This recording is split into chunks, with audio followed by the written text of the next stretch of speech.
Hello, my little ninjas. My name's Mike. This is my YouTube page, Mox News. Welcome to your Wake and Bake News at 7 p.m. I'm your host, Moxie, and I have a bunch of videos ready for you tonight. I have one about Rand Paul getting kicked off of YouTube. And you know what's really interesting, right? About the Rand Paul video, the title for this video, YouTube suspends Senator Rand Paul for spreading misinformation, right? That's the title of this video. So up until this morning, when I posted the title for the show, the live show coming up tonight, I posted it, and right before that I checked the channel dashboard, right?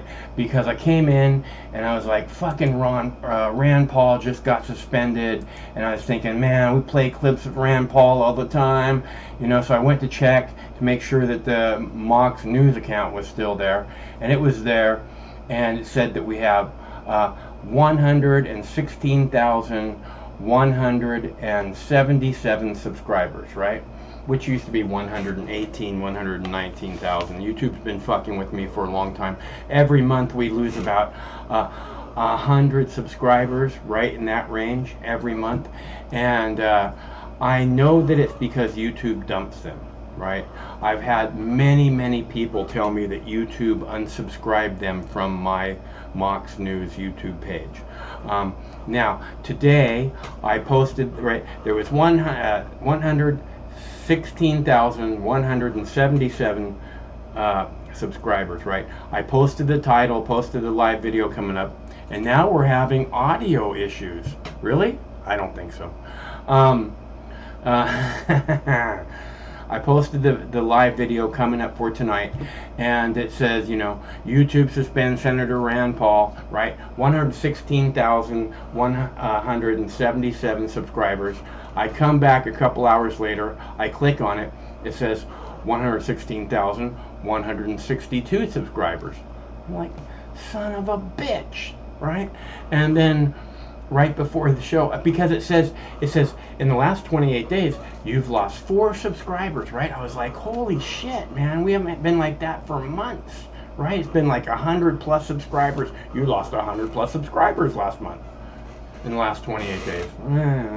So it said, when it said 116,177 subscribers, it said like minus 4 subscribers in the last 28 days. And I was thinking, man, we might actually go positive in subscribers this month. Holy moly. And then what happened was I posted this video, YouTube suspends Senator Rand Paul for spreading misinformation. I posted that video, or at least the title of the video with the live video coming up. And then I went to refresh a couple hours later, and it said 116,162. Earlier it said 177. And then right before the show, I refreshed again, and it said 116,139. And I was like, motherfucker, you know. But that's who YouTube is, in case anybody's in case anybody doesn't know already. That's exactly who YouTube is. If you get unsubscribed from my page, from Mox News YouTube page, I had nothing to do with it. So you know, I don't unsubscribe people. Every once in a while, like maybe once a year or something, somebody gets blocked, but it's like, it just doesn't happen. So where were we? Oh, I have this video, right? I have this video about Seattle medical workers, right? They're making all the medical workers in Seattle, I don't know if it's the state of Washington, get vaccinated, right? And I have this video of Seattle medical workers out in front of like a hospital with picket signs and saying, stop the medical tyranny, you know. And one of the signs says, all the ferrets died. I was like, wait, what? I haven't seen this sign before. What does that mean, all the ferrets died? I was like, all the ferrets died. And I was like, holy shit. How come we don't hear that information? So I'm going to play just the beginning of that video for you while I heat up the bong, because I am so ready for a bong hit right now. I hope some of you would like to join me. I'm going to play just the beginning of this video. We'll come back to it in a minute. But I wanted you guys to see this part with the sign that say, all the ferrets died.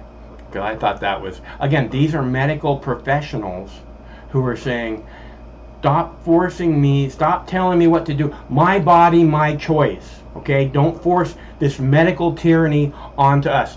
Medical professionals that are having to deal with sick people, an overwhelming amount of COVID patients, apparently, are having issues with this whole mandate thing. So I thought you'd find that interesting. I'm just going to play the beginning of this while I heat up the bong, and then we'll have a fat dab together. Doesn't that sound nice? Protesters brought their families and nearly everyone held a sign. The support for frontline healthcare workers was not in question. Our rights are being slammed every time you turn around. Protesters brought their families and nearly everyone held a sign. The support for frontline healthcare workers was not in question. Protesters brought their families and nearly everyone held a sign. The support for frontline healthcare workers was not in question. Now the latest COVID numbers in our state and how they're affecting our kids. Yeah, the new data from the State Department of Health is somewhat disturbing. 18% of the cases are in kids up to 19 years of age. That's... The fuck? I don't see a fucking tiger right now. Fucking tiger! All right, so I'm almost ready. I gotta heat this thing up properly, otherwise I just don't get a proper puff. So we like to do things proper around here, especially when it comes to puffs. Proper puffs. Do you hear what I'm saying? We do proper puffs here.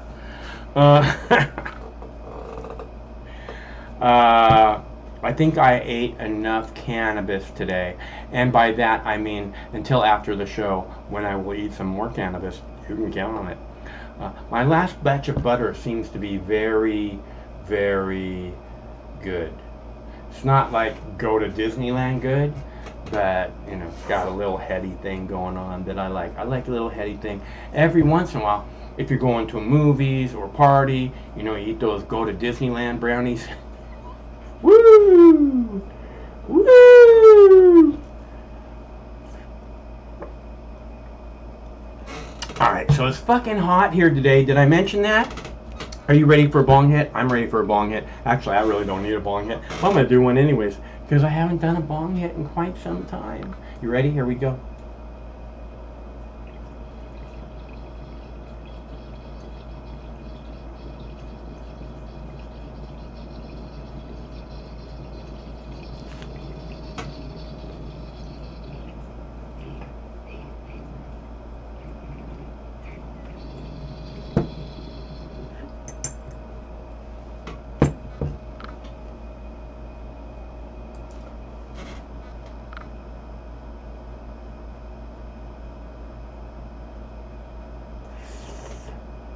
I don't think that was a very big bong hit. I'm not sure. The bong might have been too cool. I keep taking the dabs too cool. I don't know that until I go to heat it up on the next dab, and then there's like all this other stuff that I have to burn off from the last dab. I'm like, dang, man, I wasted all that stuff. All that stuff, dude. I don't like wasting stuff, man. All right, so let's see. Right, Rand Paul, medical tyranny, all the ferrets died, my body, my choice. Those are medical professionals outside, I believe, some kind of a medical institution. I don't know if it's a hospital or some kind of Medicaid center or what it is exactly. I don't think it's a government office. Could be that also. But they're medical professionals saying, again, these people are around sick people all day long, and they're saying, yeah, don't you take your rules and you shove them up your ass. You take your mandate and you go fuck off. And those are exactly my kind of people. Stop telling me what to do. You know, I'm an adult. I can make these decisions for myself. I'm not like incapacitated somehow, so people have to tell me, not necessarily tell me, but simply make the decisions for me, because that's what's happening here. You're not being trusted as an informed adult to make your own decisions. Someone's looking at you as if you are not capable of deciding on your own to do the right thing. And because of that, we are going to make the decision for you, and you have nothing to say about it. This is not the country I grew up in, number one. Although my whole life people have been telling me what to do. You know, I just look at them like.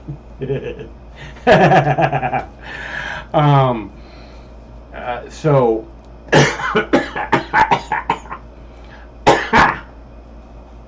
Again, these are medical professionals working around sick people every day.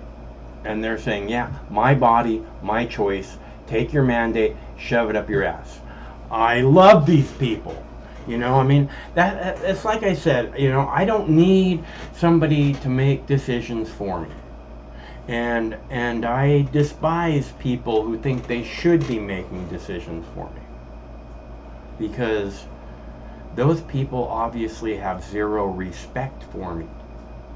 They think that I'm not smart enough to make up my own mind on these things. So we're going to force you or mandate you to do it. You no longer have a choice. You're not involved in the decision. Do you understand the words coming out of my mouth? This is the country that we live in.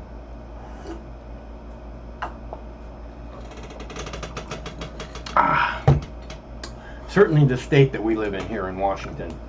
And again, I just despise, you know, maybe some of that slid off. Maybe that's why I didn't get that puff.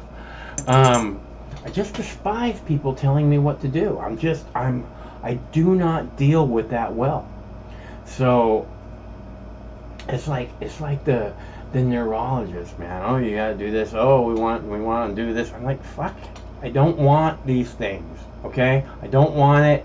Don't want it. How many times I have to tell you I don't want it? Oh, why not? I did it. I don't give a fuck what you did. I make decisions about what's best for me. And I hope that you all do that too. Because we've seen the news lie about everything. Absolutely. The news, the mainstream media, the local news have lied and lied and lied and lied and lied to us. So how can we trust them? The American Medical Association for 5 generations, let's see, 3 or 4 generations, right? Like 60 years, told us there's no medicinal qualities to cannabis. Right? You go type cannabis and dementia into the Google, and you know what you're going to find? You're going to find that they're getting amazing results by giving dementia patients cannabis. Okay? Type in MS, muscular sclerosis, and cannabis. And what you'll find is people, the difference between someone having a life and someone not having a life. The people that get the cannabis actually are able to talk and do all kinds of stuff that they could never do without it. Instead of filling them full of garbage fucking pharmaceuticals. You know, and this is what the American Medical Association has told us for generations. And why? Because the last thing they want is you growing your own medicine in your backyard. That's the last thing they want. You using something natural, which they can make out of chemicals and sell to you for massive profits. Again, there's this conflict of interest here in our for-profit medical industrial complex, and I will never, ever, ever, ever, ever, ever, ever, ever, ever trust it. ever, however long, ever goes on for, I will never trust it. Because it's just lied. It's lied and lied and lied and lied and lied to all of us when they could have been helping so many people. Think about all the children that suffer from, Sanjay Gupta on his first weed special. He's done, I think, 4 of them now about cannabis. After apologizing for misleading people on cannabis for more than a decade, he had to come on CNN and apologize for doing that. And then he tried to make amends by making these so-called weed documentaries, right? And in the first one, there's this little girl named Charlotte.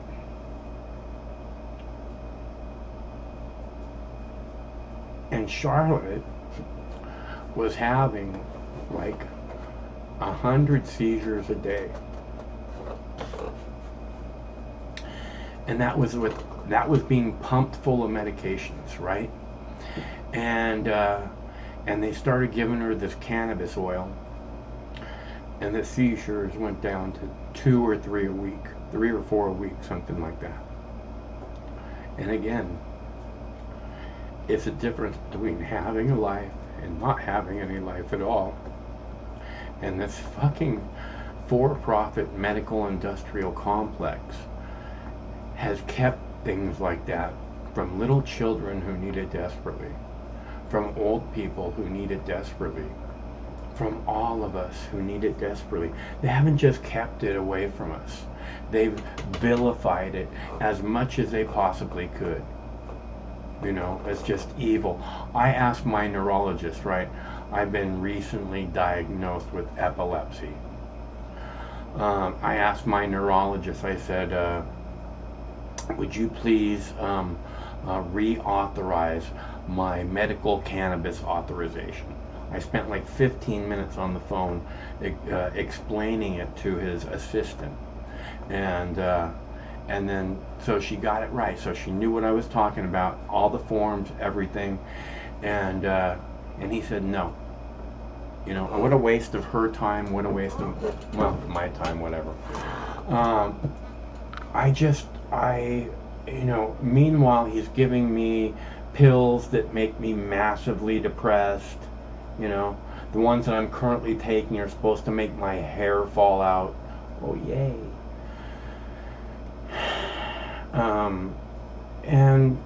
But cannabis is evil. No, I'm not going to reauthorize your medical cannabis. It's everywhere. Cannabis is everywhere. All you're doing is saying, yes, he uses medical cannabis, as his doctor, which you think my doctor, my so-called doctor, would want to be informed of everything that I'm taking, so I don't know. I'm going to find another doctor, I think. But that being said, again, this is the for-profit medical industrial complex lying when they could be helping little children like this, lying when they could be helping old people, lying when they could be making new medicines that could completely turn around things like Parkinson's disease and multiple sclerosis. I mean, it's not like you just don't have it anymore, but you're able to do things. You're able to get up out of a chair. People with dementia, people with post-traumatic stress, people with this, like this Charlotte little girl, all these people that cannabis could have been helping. And it's been kept from us for generations by the for-profit medical industrial complex. And we're just supposed to trust them now. And why would they keep that from us? So they can make money. It's the for-profit medical industrial complex, not the, charity, not the we make sure everyone gets the proper medical care that they need. Not that. It's not that at all. It's the for-profit medical industrial complex, and obviously they're full of shit. Because otherwise, why would they lie to us about cannabis, right? When it could help so many people. I don't want to keep going over and over this, you know. But this is how I see things. You know, my whole life has been like, oh, this is this evil thing that fucks your brain and makes, and I knew this was never true. And it's just horrible that this is how, you know, this substance that could be making the earth a better place, not just by consuming it, I mean, not just by getting high or treating dementia or MS or a thousand other things. But, you know, we can fuel our cars on it, we can make our clothing out of it, we can build our homes out of it. It would change the way the world operates. And instead of being able to make that happen, we've been told how evil this amazing renewable resource is by our government, by our for-profit medical industrial complex. And, you know, you deserve better. Everybody deserves better than this. Everybody, every single person who might need medical treatment. It's not even that. You don't even need medical treatment. Cannabis is not a bad thing. It's a good thing in every way. If you have the opportunity to, you know, enjoy it without some kind of you know, stress and fear. People are so afraid, you know. I have this one person who I gave this little tiny candy to. There's like 10 milligrams that you can eat nothing. And she's like, oh my God, I'm too high. I'm never using cannabis again. I'm like, okay. That's really unfortunate. But it's good you didn't have one of my cookies. So I am waiting for phone calls, people. The telephone number's up there on the screen. We're looking at this medical tyranny. We're looking at this clampdown on freedom of speech, clampdown on free exchange of information. You know, like I've said again and again, if you say something, if you take your soapbox down to the town square and you step up on it and you go, hey everybody, I've got stuff to say, and then you start saying it, you know, people don't have to listen, you know. They can walk away and say, this guy's a fucking idiot, and walk away. Even more, that they don't have to listen. They can start throwing potatoes or tomatoes or whatever ends in O's. Rocks. You know, they could be horse shit. They could be horrible because you put yourself in this position, right? So, and with what Rand Paul has done, that's really who he's been and what he hasn't. Craig, stop doing fucking circles with the damn drone. Let's see if these other ones work. Let's see if this one works. The other ones have been kind of stuttery lately, so I haven't been playing them. But that looks pretty, huh? Let's try that one for a minute. Now, where were we? I forgot. The free exchange of information. Rand Paul. You know, if you take your soapbox down to the town square and you say, hey, I have this to say, everyone, and everyone thinks you're stupid, then it doesn't really matter what you have to say, right? If you say, oh, well, he's in a leadership position and he's saying things that we don't agree with, well, lots of people in leadership positions say stuff you don't agree with, don't they? Like that, you know, all the facts of September 11, 2001 are clearly documented in the 9/11 report. Right? I mean, is that where we're at now? We can't argue with that. Because that's where we're headed, certainly. And again, if you get up in front of everyone, it doesn't matter if you're a senator, it doesn't matter if you're a media person. I mean, here I just showed you medical professionals that are out on the street picketing, saying, look, you know, don't put your tyranny on us.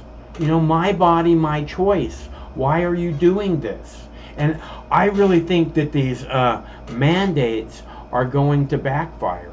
It's one thing to put a mask on, you know, this other mandate is something completely different. So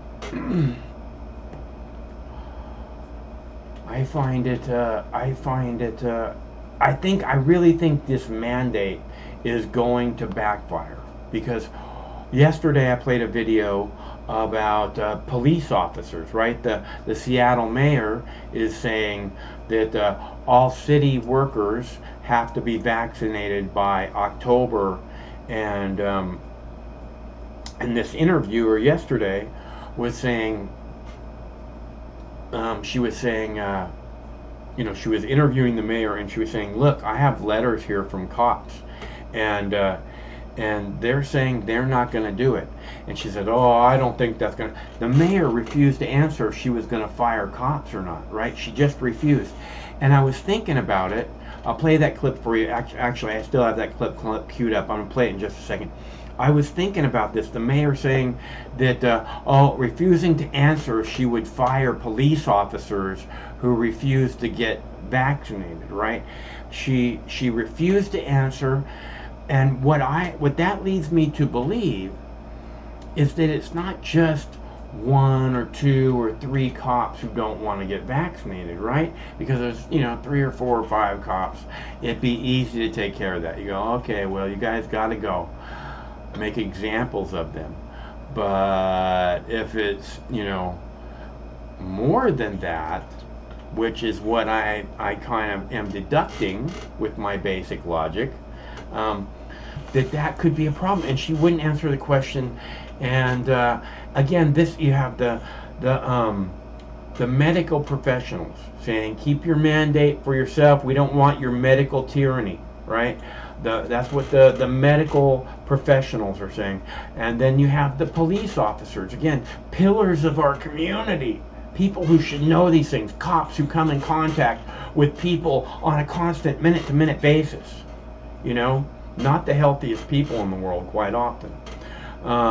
So, you know, and they're saying, yeah, no mandate, fuck you. And then you have the medical professionals, and they're saying, yeah, keep your medical tyranny. So actually, I'm going to go ahead and I'm going to play the video from yesterday of the mayor. And I also wanted to point out this woman that's doing the interview, right? The one thing that I know for sure, she's saying, hey, I know this cop, and I'm telling you, this reporter, journalist, whatever you want to call her, prostitute, she knows cops. She knows a lot of cops, okay? I guarantee you. Nothing else. I probably couldn't tell you anything else about her for sure. But I guarantee she knows lots and lots of police officers, all right? So I'm going to play that video, and I'm going to go heat up my tea. It's a short video. Well, and I'll be right back. And I'd love to have a phone caller, okay? So hopefully we can make that happen. The telephone number is 805-669-6397, 805-669-6397. I'm going to go heat up my tea. Protesters brought their families, and nearly everyone held a sign.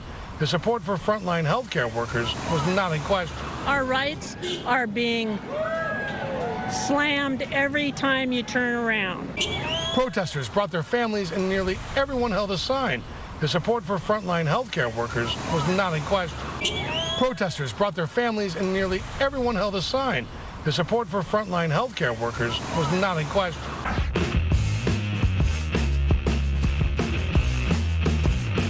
Meantime, a similar mandate applies for employees with King County and the city of Seattle. Now, according to Seattle Mayor Jenny Durkan, city workers must get the COVID vaccine before October 18th or lose their jobs. But at a time of low police staffing and rising crime in our area, would the mayor really fire officers?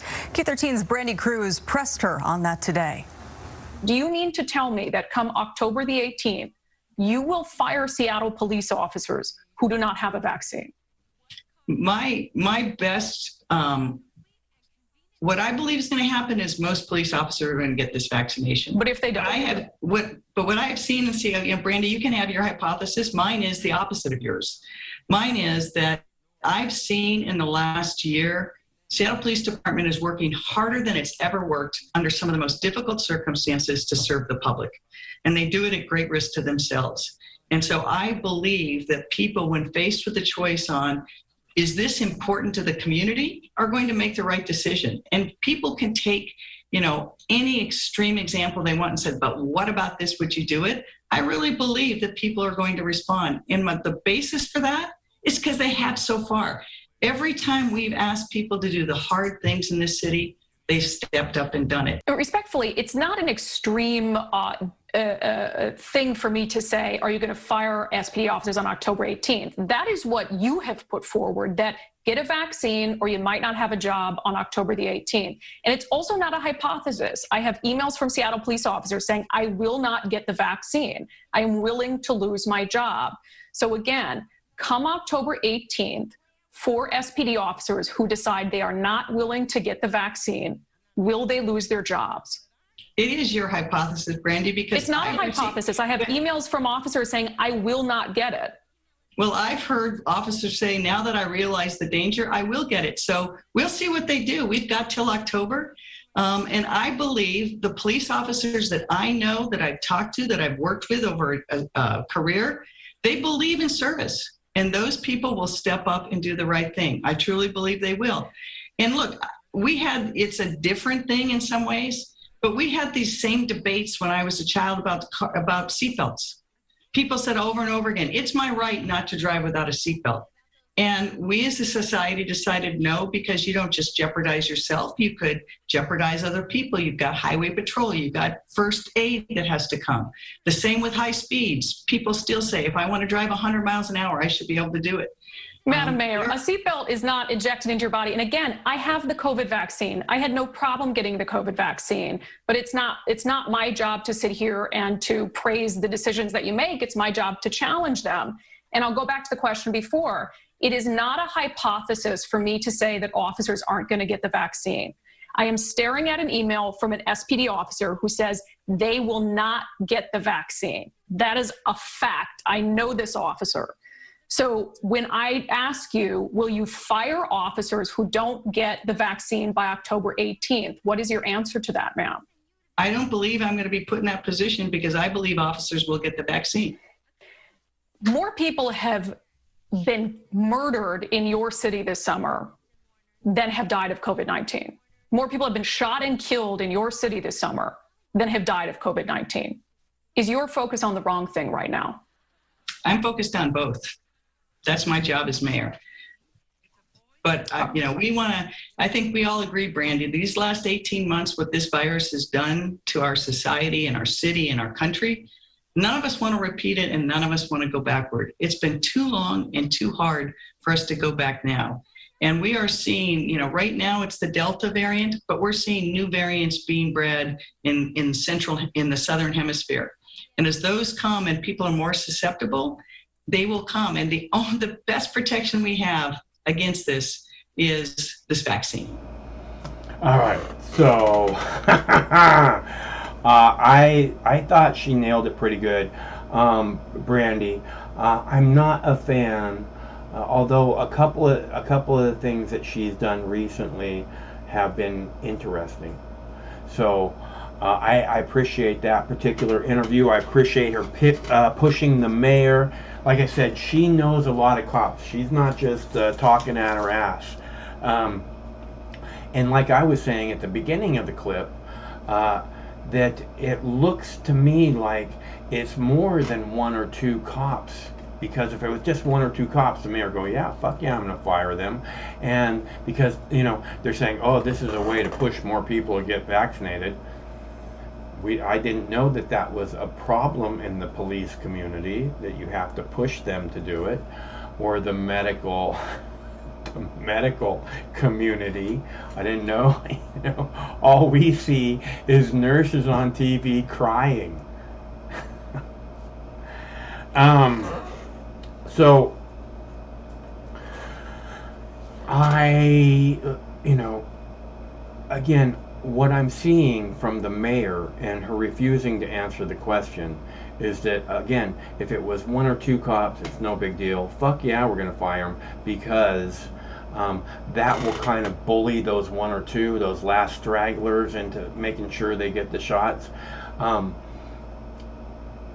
But she didn't answer the question, which tells me it's more than 1 or 2, and that it would be a real problem if she would start firing 20, 30, 40, half the police force, right? I don't know what the number is, but I'm betting it's not 1 or 2. So I played that video last night. I thought about it today, and I kicked back and forth, and I was like, I got to keep that in the lineup right now, because it's very telling. And I thought about it later last night about the you know, can't be just 1 or 2. I don't know for sure, but it seems like it doesn't make sense she wouldn't answer the question if it was just 1 or 2. So I guess we'll go ahead and play another video since we don't have any callers. I'm gonna play the one with the signs with the people, you know, and the medical tyranny, and my body, my choice. I'm gonna play that one in a minute. It's kind of a long video. I'm gonna play a shorter video here about Poland. The Polish government passing a law today that says that Jewish people are not allowed to petition the government to get property back from the days around the World War II or something, which I thought was an interesting video, and I was surprised I didn't see more discussion on it. So I thought I would play a little piece of this is really about all I could find, but I found it interesting. I thought you might find it interesting too. And one of the things I found out, this is an Israeli news clip, right? And one of the things that I found interesting was the way that this news person describes what's going on in the clip, is that Poland is setting up a confrontation with Israel, right? I'm like, really? Because it seems like everybody around the world is kind of setting up a confrontation with Israel. Oh, I forgot. Poor Israel.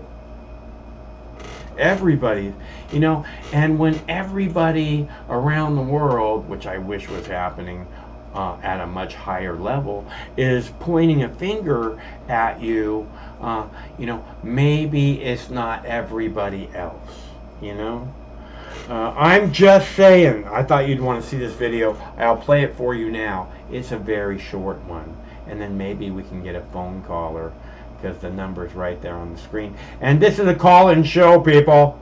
Joining us, it looks like Poland, we're moving on now to an international story that is still very much related to Israel, is making its way towards a confrontation with Israel. The Polish parliament has just approved a property law today that will make it much harder for Jews to claim property that was taken from them and their families during World War II. The law will make it nearly impossible to appeal decisions made on property that was stolen more than 30 years ago. So we know World War II, the Holocaust, was over 70 years ago.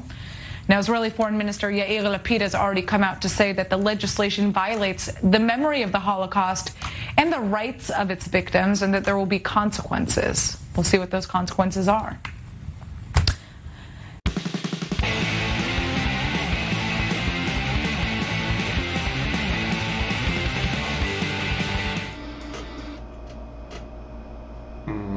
I looked for more of that story, but I did not find more on that story.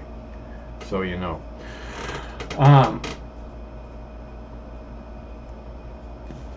I have a story also about a Bitcoin heist today or yesterday or something. 600 million Bitcoin dollars, $600 million in crypto was stolen in the last 48 hours or so, and I was really surprised I didn't see this story on the news everywhere. So I thought you might find that interesting. I'll play it for you momentarily. It's also a very short video. And I have an interview with Caitlyn Jenner. Caitlyn Jenner, who is a strong and beautiful woman. Caitlyn Jenner. And I knew that you would want to see that. So I have that coming up momentarily. She talks a lot about the violence going on in California and what a loser Gavin Newsom is. It's entertaining. Besides, Caitlyn Jenner is a strong and beautiful woman. For those of you who are not aware. Okay, so I don't have any phone callers. I'm going to play another video that'll bring you up to speed on Rand Paul being suspended from YouTube because this is what the title of the show is about. This is what all of us being on YouTube is about the free exchange of information. And again, people telling you what you can and can't hear. People telling you they're going to make the decision for you, just like these mandates. They're going to make the decision for you because they don't trust you to make the right decision. And why don't they trust you? Because they think you're stupid. Right? If you don't trust somebody to do the right thing, to do a smart thing, then you must think that they're stupid, right? Correct?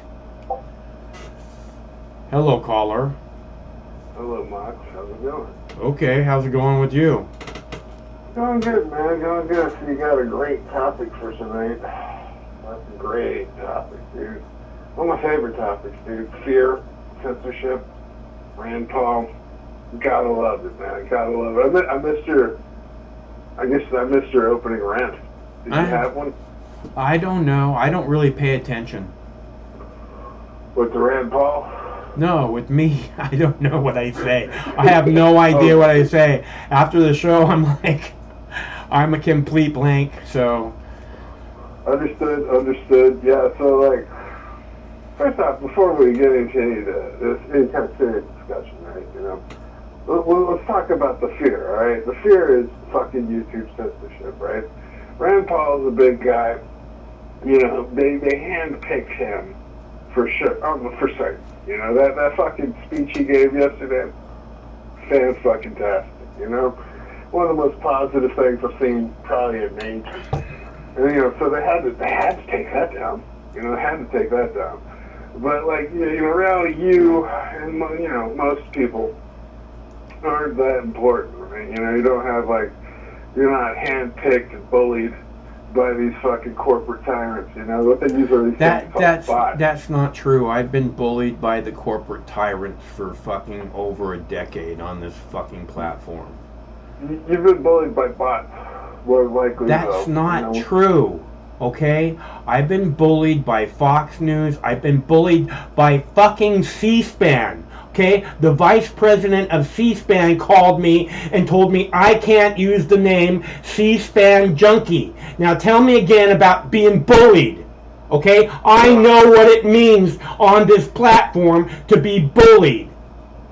Well, you're being monitored by bots, not by people, so I'm saying, Mark. Really? Okay, so the vice president of CSpan telling me I can't use the name CSpan junkie is because of bots. Is that right? Look I've been doing this a long time. How many fucking videos have you posted on this fucking bullshit website? Because I posted over 60,000. Okay, I've been scouted by the 3 of the top 10 most important news blogs on the internet. I work for 2 of them. Most important news blogs on the internet. as named by Time Magazine. Okay, I have been. One of them was Huffington Post that was scouting me, who has posted my work hundreds and hundreds of times. Okay, I know what's happening to me on this platform, and whatever the fuck you think is going on with bots is something recent. Okay, I've been doing this for over a decade, and I've fucking dealt with this shit. Understood and corrected. Can I go back to the bots? Yeah. Okay, alright. Like, fucking, the bots are what are the fucking the censors of, you know, fucking YouTube. There's just not enough fucking people to watch every fucking thing, you know? The bots are pretty fucking dumb, you know? I mean, the bots are constantly more oppressive because they always program them for new words you should or should not say. These bots are pretty fucking dumb, though. Like, you can start talking about the big deal, and the big deal, and how everybody has to do the deed. And then you can talk about shit like that, and these codes, these stupid fucking bots don't understand. You can talk about topics, you know, that they just can't follow. Like, I believe the way they work is they translate everything into text, and then, you know, they have these bots, these pieces of code, just read the text and look for certain words, phrases, and such, you know? So, speaking in code, unfortunately, is a necessary evil on YouTube, you know? For Rand Paul, there's no fucking chance in hell, you know? Like, they fucking just censored a fucking senator fucking And talking about laws. And a sitting president of the United States. Yeah. They don't fucking do shit, man. Like, fucking, they don't care, dude. They honestly should be pulled. I mean, if they fucking start censoring government officials of any country, I fully support that country shutting those websites down until such censorship is removed. You know what I mean? Like, fuck it, dude. If Twitter can't fucking control themselves, if YouTube can't control themselves, dude, that ain't my fault. Yeah. That ain't your fault. YouTube's fault. I think that that's Twitter's fault. I think that that's what when Trump was in power and they censored him, he should have immediately shut down those platforms in the United States and said, I think you don't understand who you're dealing with. You know, because that ban would have lasted 24 hours and they would have been, oh, I guess you're right, Mr. President. Because it wasn't, you know, it wasn't going to be. So Trump's a fucking pussy. That's what the moral of that story is. Yeah, I mean, that was definitely something would have liked to have seen for sure. You know, like, you know, it was nothing relatively innocent days. You know, I mean, like, the censorship was wild, but it's just getting worse. It's getting like incredibly worse. You know. Like, I was a bit tired. I kind of woke up in and out, you know, I've been passing out early. And I saw your thing when you played the Rand Paul clip yesterday. You know, I think it was like a Fox News clip. And, like, the very first thing after the clip was over, right? That very first thing, like, you know, you could tell, like, Fox News and all these people are on their leash. The very first thing they did was they went to the Debbie Downer, and she was like, well, you know, maybe Rand Paul should look at Kentucky's COVID numbers instead of like, you know, like we're actually responding to the speech at all. You know what I mean? It's like that was the very first thing they did. It was like, okay, that was a great speech of Rand Paul. Now let's hear about his numbers and his speech. You know, I'm like, who gives a fuck, dude? That's totally irrelevant. You know? Yeah, that's another thing is the numbers don't seem right. I don't know exactly how. They don't seem right, but something doesn't add up again. I'm this real basic logic guy, and somehow, and I'm a numbers guy. I when I was a kid, you know, I'd lie in bed all night long, staring at the ceiling, running mathematical equations, whatever I could think of. I got a cool little number story when I was a kid, but like. You know, I mean, there's some weird things going on with this big deal, this deed going down, you know what I mean? Like, dude, why is everything spiking in the summer? Right? Why the fuck is, like, nobody's asking, like, hey, why is this shit spiking in the summer, man? What's the big deal of this? You know, like, fucking, hey, man, like, normally It's the new variant, man. Aren't you? It's the new variant, man. You just wait until the next variant, mister, and then you won't be asking stupid questions like that. Like what is causing this summertime? Like, normally it's like humidity in the air, and it's just like you're getting like lots of sun. You're pretty much the healthiest, individual you could be. And most of the time, summer's like notorious, for like, not catching the big deal, you know what I mean? Like, fucking A. It's, nobody's asking these questions, you know what I mean? Like, nobody's like, asking what the fuck had happened. Something's disturbing it, What the hell, Can't ask any questions. Can't even, you don't want to give out any misinformation, right?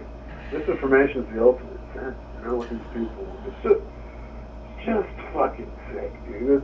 It's just so fucking sick. It's so obvious. Like, I feel like the most disheartening thing for me is, the good chunk of people. I want maybe most of the people I've spoken with just don't even seem to think that anything's wrong. Like they think this is fine. This is fucking normal. Do they have? Do they have kids? Like, yeah, some of them have kids, dude, and they're like upset that they just started sending their kids back to fucking school. Yeah. And they're sending them into the fucking school wearing these hazmat suits. So I was talking to my fucking closest friend, dude. First day he sent his kid off to kindergarten. I sent him a fucking cartoon meme where like this kid's wearing like a mask and one of these face shields and like wearing gloves and the mom's like, "It's okay, sweetie, to be nervous at your first day of school." Yeah. And he's like, dude, that meme hit me hard. And I'm like, yeah. Dude, they told me, like, I'm sending my kids to school tomorrow, and they fucking tell them they have to fucking wear all the bullshit, dude. Wear all the fucking fear.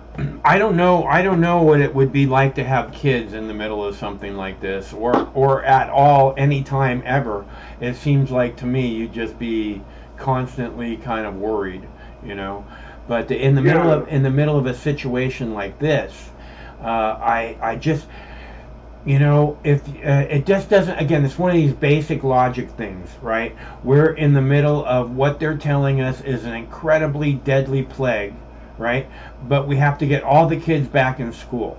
I understand the importance of school. At the same time, there's no way that can't be a super spreader event if what you're telling us is true. Plus I saw a story yesterday where they said 1 in 5 kids is testing positive for COVID. So they're going to send them all, put them all in a room, and then how long before 3 in 5 kids is testing positive for COVID, Yeah, I mean, like, there's a certain thing with school, it allows the adults freedom. Yeah. Somebody can fucking take care of them. That's the whole point. Okay, this is why I don't have kids. This is why I don't want to have kids. If you want fucking freedom, don't have kids. If you want responsibility, day in, day out, all day, every day, have children. Otherwise, don't do it. Yeah, that's really like part of the core reason, I mean, I'm sure it's like super dangerous, one of these things you really don't want to do, like, going to like Barack Obama's birthday party. It's like they don't give a shit, dude. There's so many fucking hypocrisy stories, it's hard to keep up, Was it the mayor of D.C. or whatever that had the birthday party hours before? Look, these rules. Their mandate with it. These rules have never applied to those people. Any rules. It's not just the COVID thing. It's no rules apply to them. I mean, Barack Obama. There was a woman in a town hall meeting when Barack Obama first became president. A black lady, and she looked at the president and she said, Mr. President, I have a 14 and 15-year-old son, and I'm really worried about them, getting involved with the police system or whatever, the criminal system, and You know, what are you going to legalize cannabis? You know, and he looked at her and he laughed. And he said, "Oh, I don't think the legalization of marijuana is the answer to all our questions." That's not what she was asking, the answer to all her questions, you know. Meanwhile, when he was in high school, when he was 14, 16 years old, he was puffing constantly, and he didn't have to worry about it, you know, because he was the future president of the United States, apparently. The hypocrisy of it all, and you know, right now, dude, like, I watched the NBC nightly news with Lester Holt last night or yesterday, and man, dude, it's like I'm having a Mystery Science Theater 3000 kind of like reaction where I'm just laughing at it, making fun of it the whole damn time, dude. Like, watching it is just like such fucking bizarro world. Because they're asking the hard questions, clips of the people at the press briefing saying, like, asking the tough questions like, well, why can't the federal government force all these states to go under lockdowns and have mask mandates? And they cut to, like, President Biden, you know, the big guy himself, and he's like, we're looking into that now. Yeah. And then they're asking, like, well, when is it okay to start, like, you know, doing the deed to, like, you know, people 12 or younger? That's a great question, you know? Like, these are the worst fucking questions I've ever heard, dude. You know, it's like, they're just, like, always like, oh, and now it's serious, and how can we take away more freedoms and liberties for people? Yeah. Let's make sure everybody gets this one fucking thing that nobody knows what it fucking does. Let's do it, you know, never mind that Israel's suffering through like a crazy amount of heart attacks right now. Let's just keep doing it. Everybody do it, you know? Everybody do the deed. Man, yeah, I get that Mystery Science Theater thing when I watch the news too. I'm just like laughing my ass off and like, fuck you, you know?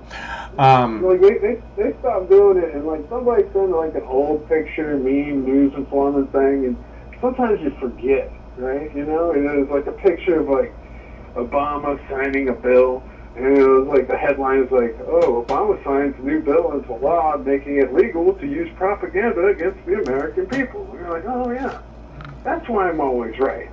I forgot they made it totally illegal to use propaganda against the American public. Like there's no need for Operation Mockingbird. They can just fucking do it. There's no consequences. It's no longer illegal. Yeah. Like it really ever was illegal. Yeah. They just had to be slick about it. Now they're not even slick, and it's just oppressive. And I'm like, wow. Yeah. And then they passed like these new $1 trillion bills, dude. 3.5 trillion, whatever was the latest total I heard. Yeah. Like nobody knows what's in the bill. They're already saying that they're going to have like vehicles with breathalyzers and cameras. Right? You know, the breathalyzer's obvious, but the camera's to fucking see if you are in the right emotion. Yeah. To drive your car, like you know, if somebody's killing you and you're getting shot at and you drive the car and you turn it on and like, dude, you don't have good emotions, bro. Yeah. You can't go anywhere, bro. You gotta calm down, man. That's what your car's gonna tell you. You know, you're just, sorry, man, you're a little too agitated right now to drive. Yeah. Yeah, no, I hear you. I think you're right. It's, you know, that whole, was that Tom Cruise movie?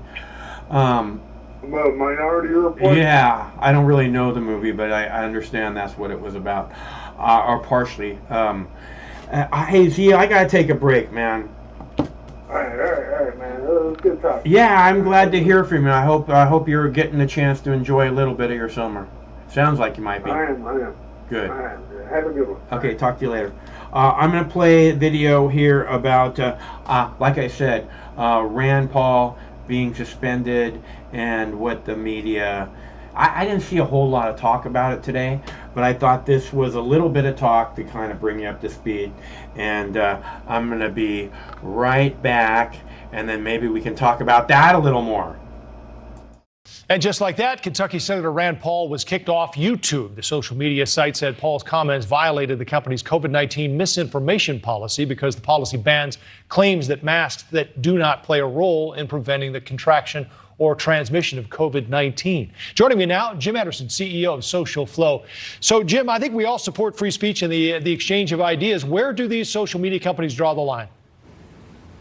Well, clearly they draw the line around masks and vaccine misinformation. I think, Rand Paul made a statement that I think he believes is defensible. What YouTube has said, well, we rely on the CDC's guidance, and the CDC does say that masks work. And so we believe what you're promoting is misinformation, and the way we respond to that is we suspend your account. So you're getting a 1-week suspension from that. And very similar to that, we saw with Marjorie Taylor Greene and Twitter, sort of the same thing on vaccines. And you state what we believe to be misinformation, and we're going to take action. My platform, my rules. The debate, yeah, that is certainly, it's their playground, so you got to play by their rules. But I think the debate with Rand Paul, anyway, was what he was saying was cloth masks and that there was a differentiation between them and N95s. And again, I think the question that people have about this, Jim, is where we get to a point where these things maybe should be left up so that people are allowed to debate and refute them. Yeah, that's a great point. I think what YouTube would say, I don't want to put words in their mouth, but they would say, hey, if you want to produce a paper for the Journal of the American Medical Association and submit it, that's great. You can argue the nuance. One of your previous guests was talking, we don't do nuance very well in these kinds of issues, especially issues around masks and vaccines. It's really difficult to do nuance. And so I think what you're seeing is the platforms say, look, we're going to establish our standards. We're going to decide that we're going to listen to what the CDC says. And if you state, not an opinion, a factual statement, it's one thing to say, I don't believe vaccine mandates are required, or I don't believe mask mandates are required. It's quite another to say that vaccines or masks don't work. Right. Okay. Jim Anderson, good to see you again. Thank you. Thank you. I'll follow up now.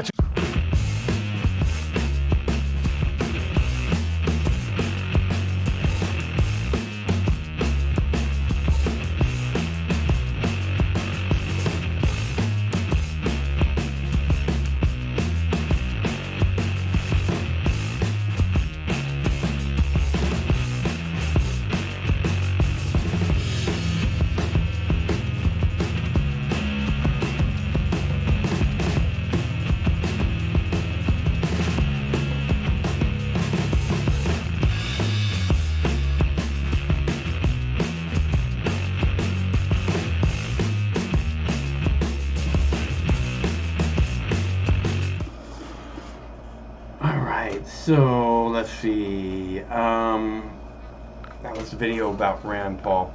Again, I think this thing about misinformation is that, one of the things that we're kind of allowed to do as humans is to make up our own mind what we want to listen to. If we find this, it's like with Alex Jones. And I said this back when they started when they kicked Alex Jones off the social media, the YouTube, the Facebook, the Twitter. I don't know if they kicked him off the Twitter. I think they did. But when they kicked him off, I was like, this is just the beginning, because Alex Jones has the right to say what Alex Jones wants to say, and people have the right to listen if they want to listen. So, and the problem is that too many people are listening. What's up? Hey, Mike, how are you doing tonight? I'm fine. Concerned about censorship. Yeah. Yeah. That's intense. Just as an aside, before we talk about politics, I've been working at that herb farm this week. Oh, cool. Starting their harvest. Yeah, they started their harvest about 3 weeks earlier than they did last year. So I think they have between 5,000 and 6,000 plants that they're going to harvest in the next 5 or 6 weeks. That's a lot of work, man. And what did I work on today? I'll see if I can think of some of the names. Gelati biscotti was one. Vanilla frosting was another one. Tidal wave was another one. I don't know. What else? Tidal wave, I haven't heard of that one. Yeah, they're always just different names, really, of flowers. Most of their flowers are hybrids, so they're not really strictly sativa or indica dominant. They're pretty much designated a hybrid. And I don't know, it's interesting because of the smell of the flowers. Not just the aesthetics of the flowers, like the shape of the pistils, the shape of the petals, but also the smell of the flowers. Yeah. They all have these unique smells and fragrances. So it is a pleasant work environment. It's agricultural work, but I do enjoy it, and it looks like I'll be doing that for the next few weeks. Awesome. Yeah. I did have a couple of things that I wanted to share. First, about Rand Paul. I would encourage people. He posted something at his Senate website that people can read. I was trying to pull it up. I can't get it right now. But basically describing how that YouTube is acting as an arm of the government, basically. Yeah. And he called it censorship. So he said that YouTube is enforcing the rules of the government, and that nothing that he said was false, and that he stands by what he said. And actually, he was just having a conversation with like a journalist, like on his own platform or something, on another person's platform. Yeah. And I mean, for fuck's sake, I mean, if a United States senator is having an interview with somebody on their webpage or on his webpage, I mean, I think that if he wants the community to know, the people in the United States to know about what he's thinking and saying, and what he's thinking, basically, I find this to be very offensive and very, very dangerous. If you take public figures and you silence them, and then you just kind of put them in the corner, that just means that we're going to have corporate rule like we do today. And that is what it is. It's corporate rule. YouTube determines what is and what is not acceptable speech. And that is very frightening. There was one story I wanted to share kind of related to this, Mike. And that was today, there was a contract awarded to Amazon.com. And Microsoft is contesting the contract because they claim that there was unfair bidding or they won the contract. But either way, Amazon or Microsoft, it's all fucked up. Microsoft is protesting after Amazon won a $10 billion NSA cloud contract. So the Defense Department has already put all of their data in cloud bases that are run by 5 companies like Google, Microsoft, and Facebook, and Amazon. And CIA has their contracts like in Amazon and a couple of other tech companies, right? And now the National Security Agency is going to put all of their data in private cloud servers that are going to be run by Amazon with this $10 billion contract that they're receiving from the government. That must be a lot of information that they want to store. Yeah, it's like servers and servers and servers and, fields of servers. Well, just to put it into perspective, the contract with the CIA for cloud services is $600 and some million, right? And this is so 10 billion. 20 times, so, yeah. 20 times that. And, okay, so my fear here, my concern here is back to this thing about, like, why is the U.S. Army, why is the Central Intelligence Agency, why isn't the National Security Agency capable of dealing with their own fucking shit, man? Yeah. Like, why is it incumbent upon them to give contracts to private companies to provide services so that they can profit off of those contracts when the government is completely capable of taking care of its own shit? Just like Halliburton. Remember during the Iraq War, Halliburton got all of these lucrative contracts to set up these towns and bases and these cities and provide infrastructure for all of the occupying forces in the whole country. These lucrative contracts. Well, why wasn't the Army doing that? Why did they have to hire Halliburton to do that? I hear you. I wondered that a whole lot. I don't think there should be any kind of a military-industrial complex because, again, it's counter. They have alternative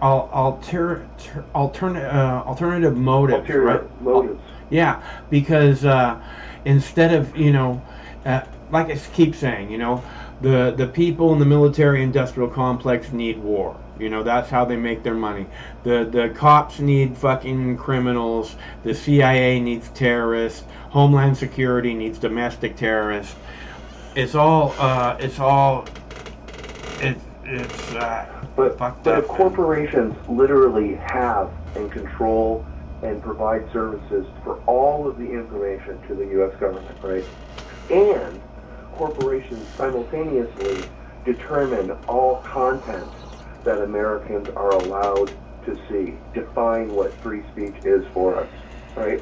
I mean, I don't really see what, and they can censor an American president and a sitting United States senator at will. Nobody's going to really care. So, I mean, I guess what I'm getting at is this isn't a democracy, people. We are owned, and these companies take advantage of us and extract money from us in any way that they can. And the only enemy to these people are people who recognize what's going on. So if you have libertarians on the right or socialists on the left, and they're outside of the two-party system, they're both going to be censored if they're talking about the corporate state. And a lot of this stuff with vaccines has to do with people questioning these corporations that manufacture the vaccines and their relationship to government and the Centers for Disease Control, which is a normal thing in capitalism. Like the military-industrial complex, we have this pharmaceutical complex that has a relationship with the government. So there was an article at Axios, which is not a radical site today, that was talking about the effectiveness of the vaccines. And this was called "The New Data on Coronavirus Vaccine Effectiveness May Be a Wake-Up Call." And this was from today. I don't want to talk about effectiveness of the vaccine, dude. Okay, I don't want to talk about. Okay, well, we don't have to talk about that. We don't have to talk about that study, Mike. But the reason why those medical professionals who are protesting, and also the police officers who are protesting Jenny Durkin's dictate and Jay Inslee's dictate in Washington State, it isn't all just like they're healthy and they're moral. Some of the reasons why they don't want to take this vaccine have to do with the ineffectiveness of the vaccine, has to do with the way it was created, has all of these questions to do with the fact that people who have the vaccine are still getting this disease, so to speak, and are dying from this disease, that they're changing the definition of what a vaccine is, changing what the definition. All of these things are changing, and they're medical professionals. Rand Paul is a doctor. He's one of 4 people in the Senate who's a doctor. So doctors and medical people are questioning because they're looking at these numbers, Mike. That's the reason why. I don't know to discuss them, but that's the reason why they're relevant. People are making their decision to lose their job as a cop or as a nurse or as a doctor because they recognize that this is wrong. They call it medical tyranny or whatnot, and that's what they're talking about. These things don't even work. Well, yeah, that's what this boils back to what I, always talk about is, freedom. And you're an adult. And I don't care what religion you want. I don't care what sexuality you have. I want you to live your life the way you want to live it. I also want you to feel the same way for me and everyone else. And this is the problem, because this is what's most important to me, is freedom. Because this is how, like I've said over and over again, this is how the human species evolves, is by us being as free. The only way we can become our fullest potential is to be as free as possible. And that's what this government, this society is holding us down. This is what they're doing. They're blocking our next evolution. They're saying, that you're just not capable of making up your own decisions about these things, and in doing so, they're taking away your freedom. They're the most. I keep hearing, well, what's the most important thing here? When they're talking about the COVID, and for me, it just always comes back to freedom. Freedom is the most important thing because, again, like civil liberties, right? Freedom for you to live your life, make your choices. Okay, basic freedom. Okay, because again, the only way for you to become your full potential is to live your life the way you see it, as free as possible, because that way every opportunity is available to you instead of only this many opportunities being available because everything else is fucking illegal. Yeah. that's a really big discussion, Mike, honestly. And my phone is sorry to die anyway. So I hope you have a good program for the rest of the show. Right on. Nice talking to you. Yeah, I'm glad you're out picking flowers. I'm kind of jealous. Yeah, no, well, that's cool. I mean, it's not cool, but it's really, thank you. It's really, whatever. It's amazing. Every tote that I lay on a table is filled with, just another, 50 or 60 plants that need to be processed. So beauty. Anyway, it's fun. Right on. All right. Well, have a good night, Mike. Okay. Talk to you later. Okay, that's Chris from Olympia. And let's see. I played the Rand Paul clip. And the reason I don't want to talk numbers, right? When somebody wants to talk about, I'm talking about basic logic. I'm not giving people, I'm not saying do this, do that. I'm saying, look at the data and make up your own mind. That's what I'm saying. I'm saying look at these people, the pillars of our community, the police, the medical people, these are the front lines, right? These people put themselves on the front lines to protect all of us, right? So they're coming in contact with all this, who knows what, right? And they're protesting mandates about getting the vaccine. I find it very interesting. I think that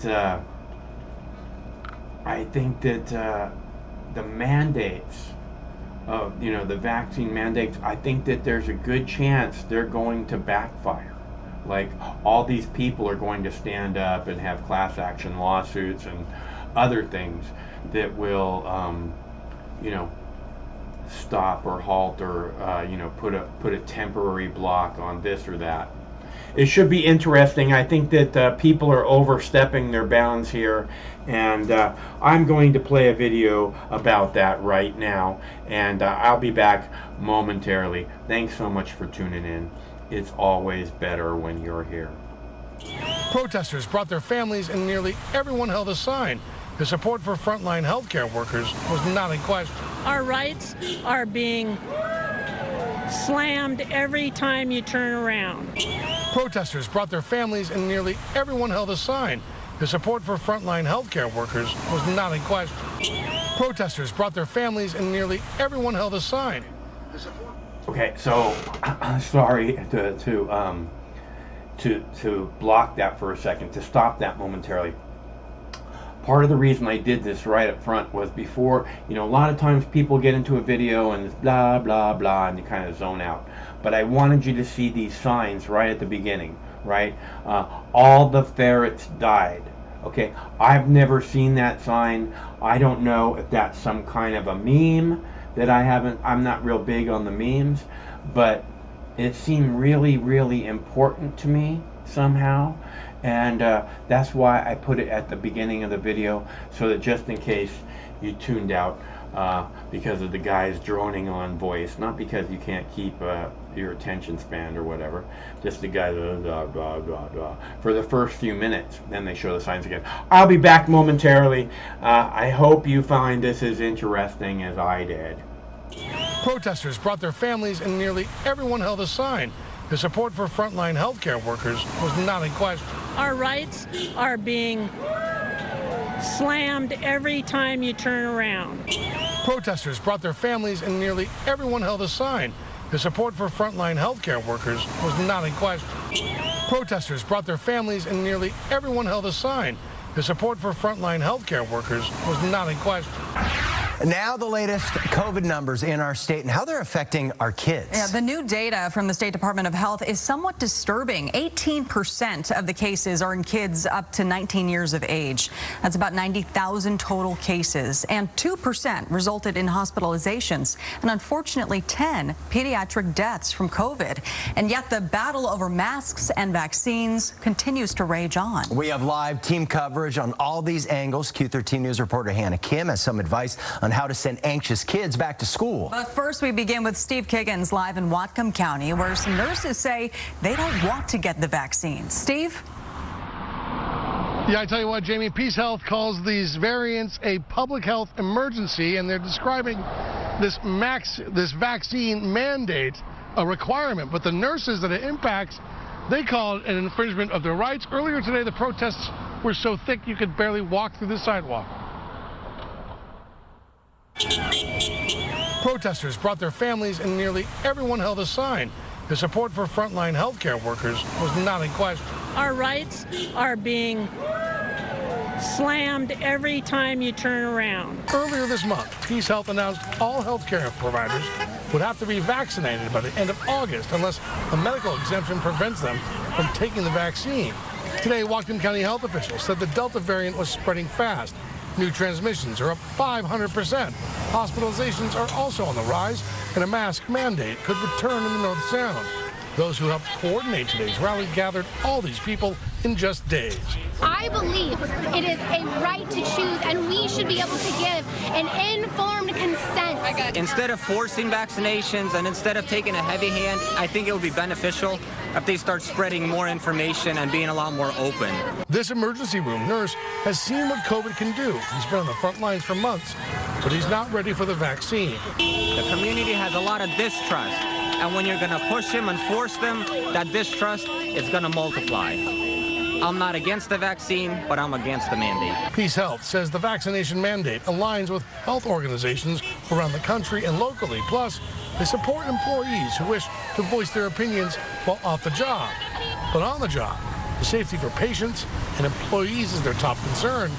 Nurse Nancy Hill says she won't be forced to be vaccinated to keep her job. Enough is enough, and we need to stand up for our constitutional rights, or else we will have nothing.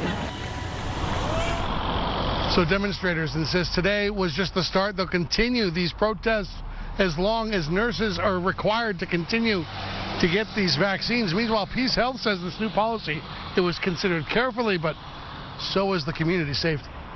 We're live in Bellingham tonight. Steve Kiggins, Q13 News. Steve, thank you. Today, California became the first state in the nation to require all teachers and school staff to get vaccinated or undergo weekly COVID-19 testing.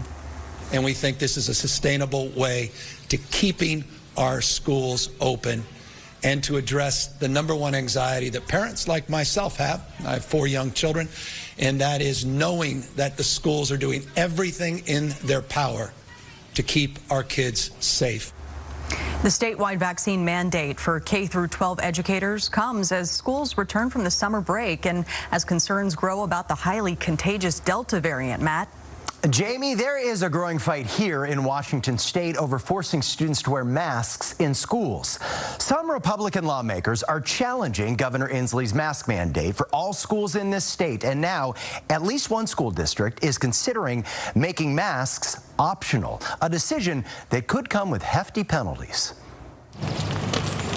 When kids in Washington return to the classroom, they must wear a mask under order of Governor Inslee, an overreach, according to Republican lawmaker Joe Schmick. I am all about safety, but I also believe that the local school district should be making that decision with the health department and parents. As the ranking Republican on the Health and Wellness Committee, Schmick fired off this letter to the governor, saying the risk COVID-19 presents to children is extremely low, 0.16% of deaths in the state, adding masks interrupt learning, speech, and language development, asking to leave masking decisions solely to parents and local control when it comes to this issue.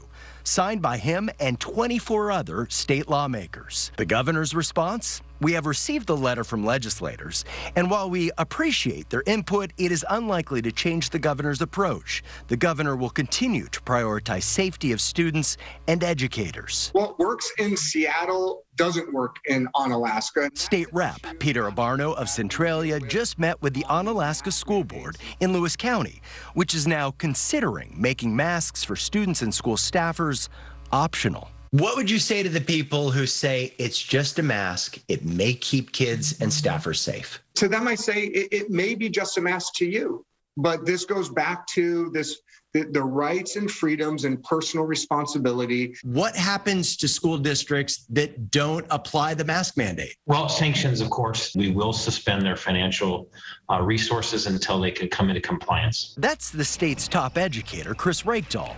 The superintendent of public instruction sent off this letter to all public school districts, charter schools, and private schools in the state, saying masks are mandatory or state and federal education funding will be withheld. Shouldn't local districts, local parents be able to decide what is best for their kids? In times of emergency, it's really clear that this is the authority of the governor and health officials, and they're making their decisions. I think punishing students by taking away basic education funding is not the way this should be. A battle that could eventually go from the classroom to the courtroom over the best way to teach our kids and still keep them safe from the virus. Before making its decision on masks, the Onalaska School Board has set up a public hearing for next Wednesday night at 6 at Onalaska Elementary. And today, the Biden administration said school districts should follow federal guidelines for universal masking at schools, sending a message to Republican governors who have blocked local districts from implementing mask mandates like we have seen in Florida. In just a few weeks, school districts will lead. All right, so I got the bong heated up. If anybody wants to have a bong hit with me, I will be doing that momentarily. That being said, I found that video very interesting. Again, just the sign. I was watching the news, right, the local, and I didn't know that they were going to have a protest thing coming up. And I'm watching it, and this news goes by and it says all the ferrets died, right? Like 2 seconds. All the ferrets died, bright pink sign. I'm like, wait a minute. I rewound it. I said, all the ferrets died. What the fuck does that mean, all the ferrets died? Right? Medical professionals holding signs, picketing the mandate. And one of them says, my body, my choice. And the other one says, all the ferrets died. I'm going to have a puff and think about that.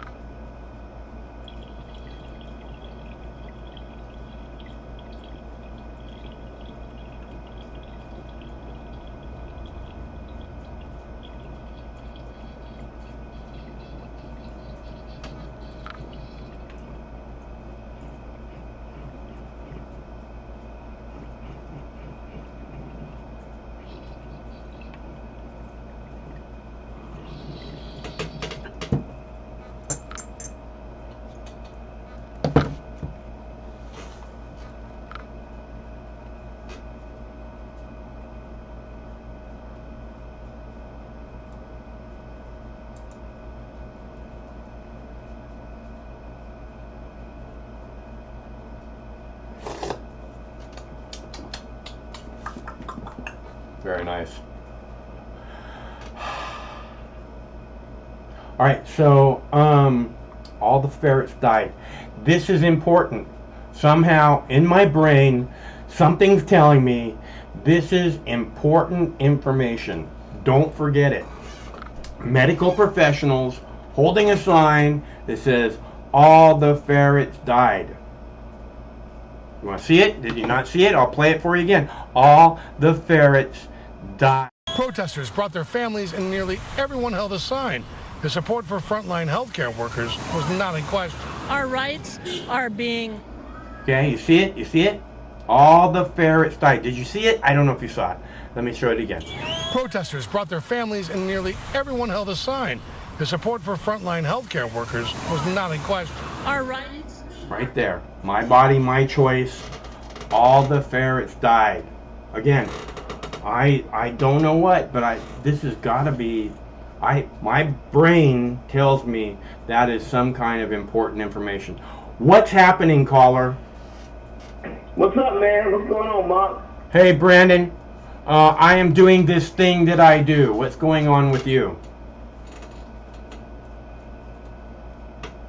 Brandon? Yo, B. Shit, you can't hear me. Yeah, I can hear you. I can hear you. Okay, all right.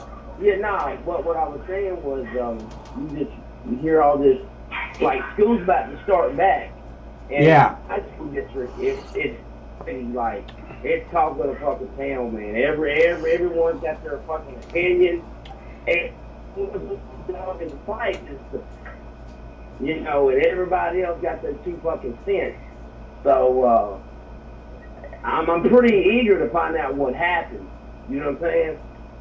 Because let me explain this to the callers how COVID has affected school districts. We lost teachers because of COVID. Meaning not teachers passing away, which we did have some that passed away in my kids' school district. But we've had, because of kids being pulled out of public school, being put in private school, kids doing stuff online, we've actually lost teachers' jobs. You know? So, like, if, like, now my kids have to walk to school, Mark. The bus won't pick them up. How far away do they live? Oh, no, it's not far at all. I have no problem with it. It's literally right around the corner. You know what I'm saying? But it's within a 2-mile radius. That's going to affect a lot of families. Oh, yeah, no doubt. Because they have to now divide more funding to the virtual online, and it pulls money away from, like, you know, the janitor, the cafeteria, you know, the bus drivers, the mechanics, because now you need less buses, blah, blah, blah, blah. It's a snowball effect, man. Yeah. Yeah, it really is. So have you made a decision if you're sending your kids back to back to school or not?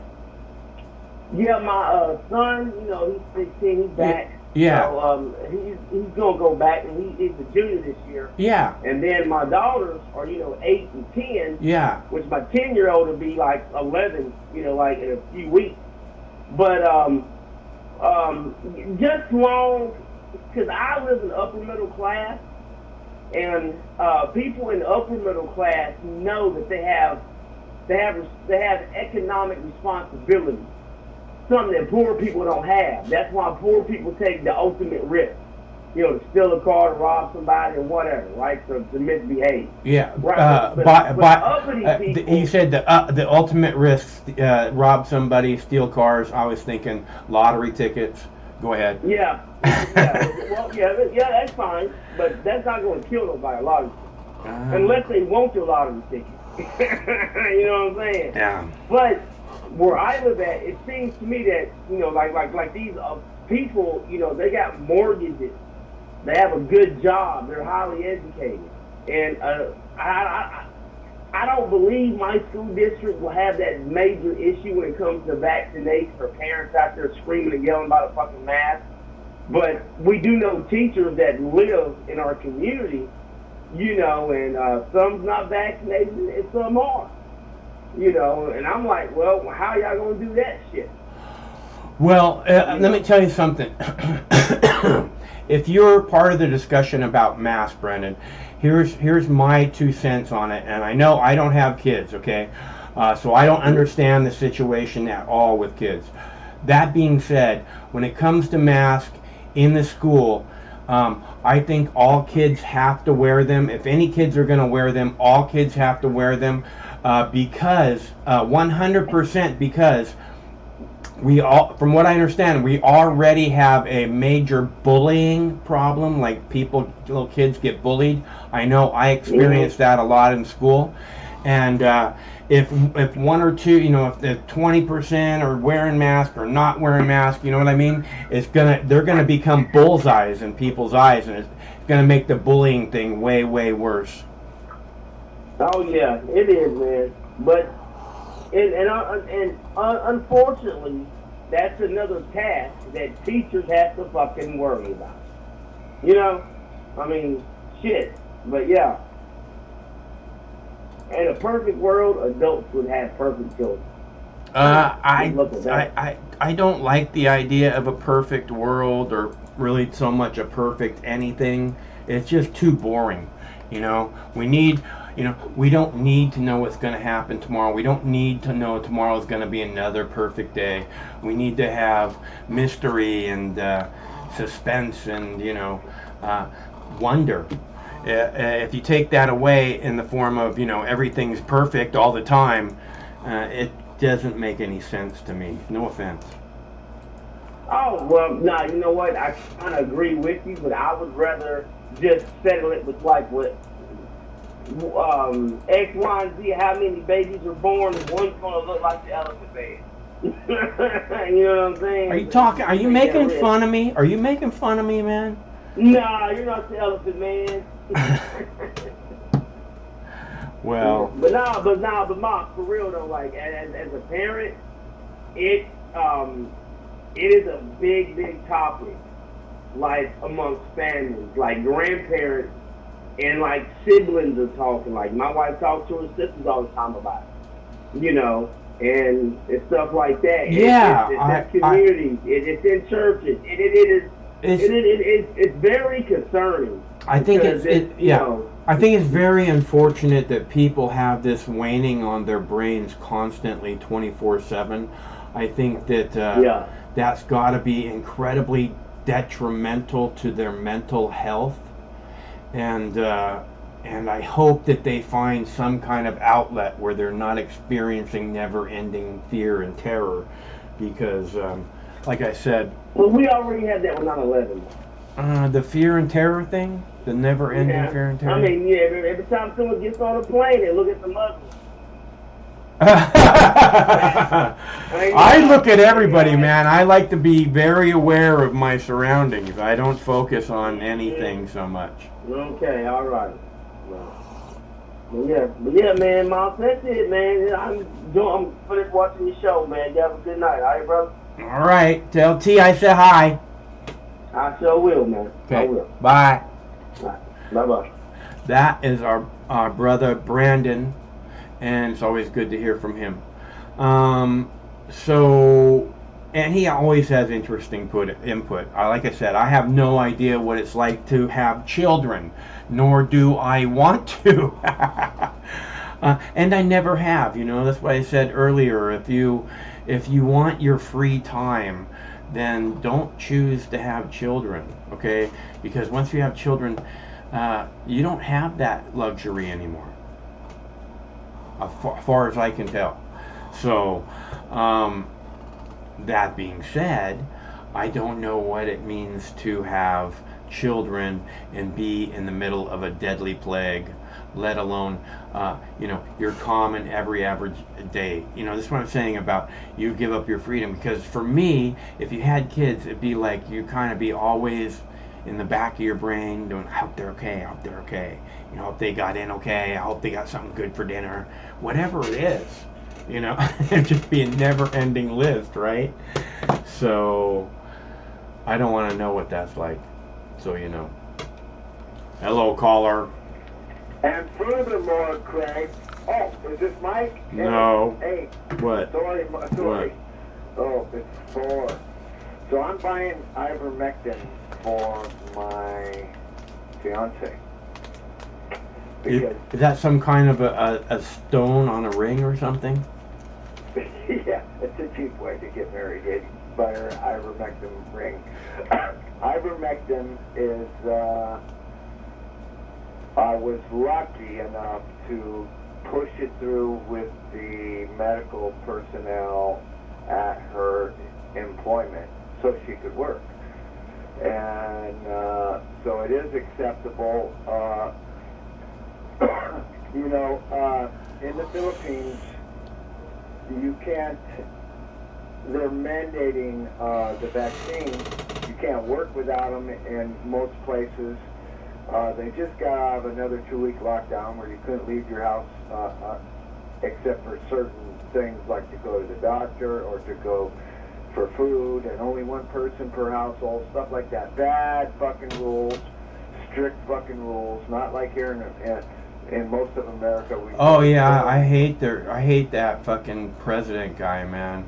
I mean, me too. I hate the motherfucker. Yeah, he belongs in the international fucking criminal court, or the Hague. He belongs in the fucking Hague, and the sooner the better. He'll be out pretty soon. They have a 2-term limit in the Philippines. Well, what is it, a 12-year? What is it, a 12-year term or something? No, it's 4 years twice, just like ours. Well, it seems like he's been in there longer than that. No, it's been about 8 years. Obama was dealing with him, you know. So, and I think he told Obama, you know, fuck your mother. Your mother was a whore, or something like that. And Obama was scared to show up at an international meeting because the guy's got such a big mouth. Duterte has such a big mouth that Obama didn't want to make headlines. Well, not that I like Obama. No, Obama's a fucking pussy, and he can't meet with somebody who's not a fucking proper statesman, you know. Well, yeah, Duterte is very close to a dictator, and he's not. Which, why would you want to meet with him in the first place if he's a fucking dictator? Which he is. He literally executes. He literally executes people now. Himself drags people out of their home and then puts a gun to their head and executes them for the whole neighborhood to see. This is who this president is. He's a murderer and a thug, and he should be thrown in prison. He's worse than any of our senators. Well, you know, it goes back to the pirate theory. It's like, you know, he's. I don't think he's worse. I think that he's pretty much on the same level as, like, not even on the same level as Liz Cheney. I mean, think about how many fucking people she's murdered to make billions of dollars, you know? Yeah, that's the pirate theory. There's big pirates and there's little pirates. Right. Compared to Hillary Clinton and Liz Cheney, he's a little pirate, but they're all pirates. They'll all kill you. They'll all take your money, take your gold, throw you in prison, make you row a boat for 12 years as a slave. You know, I just bailed out a guy out of a Philippine prison. I bailed his ass out, my fiance's brother. And this is something that'll interest you. He was smoking marijuana with a couple friends, and they smoked their little tiny joint, and a cop came up and smelled it. They didn't even have any marijuana on them. And he got thrown in prison for dealing, which is fucking half a lifetime sentence, you know? Yeah. And if you want to find out about Philippine prisons, just go to YouTube and type in Philippine prison, and you'll see they're not like our prisons. They're like a cattle car. You got 50 to 100 guys in a room the size of the room you're in right now. No room to sleep. No beds for half the guys. It's a pit of human misery. My room looks a little bigger than it is right now. Yeah, well, I'm telling you, overcrowded in a Philippine prison is 3 times as bad. Yeah, dude, you go into a Philippines prison, for years, you're not very likely to come out, so. So I bailed his ass out. They shaved his head, stuck him on a boat, sent him to another island, and that was their way of dealing with the legal case, because you can't beat the fucking government, you know. So, but all for smelling like you just smoked weed. All that, you know. So I don't really, I mean, you know, I want to love my country, but I'm ashamed of my country. I like my people, my American people. I think we should stand up. And yeah, all the ferrets died, man. I mean, I thought they were rats.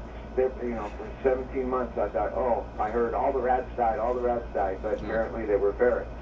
And now I'm waiting for those 600 Seattle police officers to walk off the job tomorrow in a mass protest, say, no, you don't get to fucking jab us. All those nurses that were on that video, I don't know where that was. That was Washington. Oh, that was Washington too. They should band together, make a collective movement. That's the only way things get done, is if we collectively mass together as big groups and say no more. So this is what I've been saying since I started doing live shows. Yeah, well, you've been right the whole time. So no, it's a bitch, you know. It's you know, people argue over stuff like masks. Now, I made a couple of waves during when we had to wear masks here in California. I walked into my local Circle K to buy cigarettes a couple times, and little 18-year-old checker wanted to make a big deal about it, and I reamed him a new asshole right in his fucking forehead, and I told him, I know you're fucking manager, I know you're district manager, you're not gonna fuck with me, fuck you, sell me my goddamn cigarettes. I could have been out of here by now. And you know, I got a little lip from a girl in a hardware store because I wasn't wearing a mask, but only a couple times did I not wear a mask. So it's not like I know you don't like statistics, they have a 40% rate of well, okay, I look, they just reinstated the mask thing here in where we go for groceries. So you know, the thing is I don't want to challenge people just because I can. You know, I don't want to go into the grocery store and have whatever issue and ream some 18-year-old a new asshole on his forehead.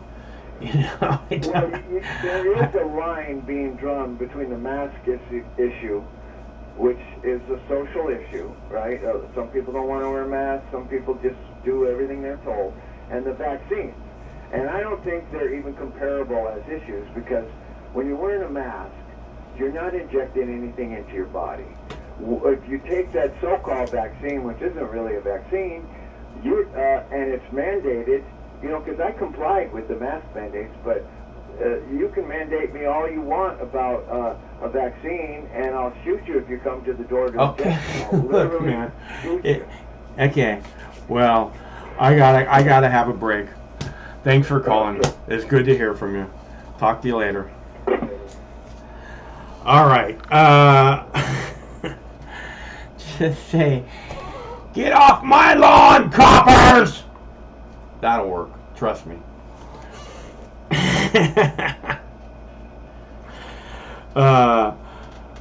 So let's see. I have another video. Oh, right. We were talking about kicking Ron Paul off, and oh no, in the last video where the nurses and such were protesting, they were talking about Gavin Newsom mandating something, and I have an interview here with Caitlyn Jenner, who is a brave and beautiful woman. Or is it strong and beautiful? Brave and beautiful, strong and beautiful? I'll find out.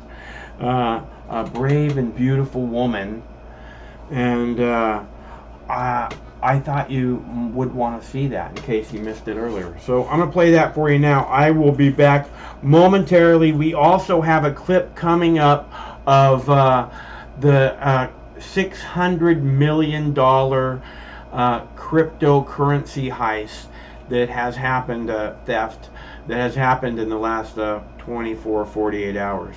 And people are like, ooh, I wonder who did that. Who did this?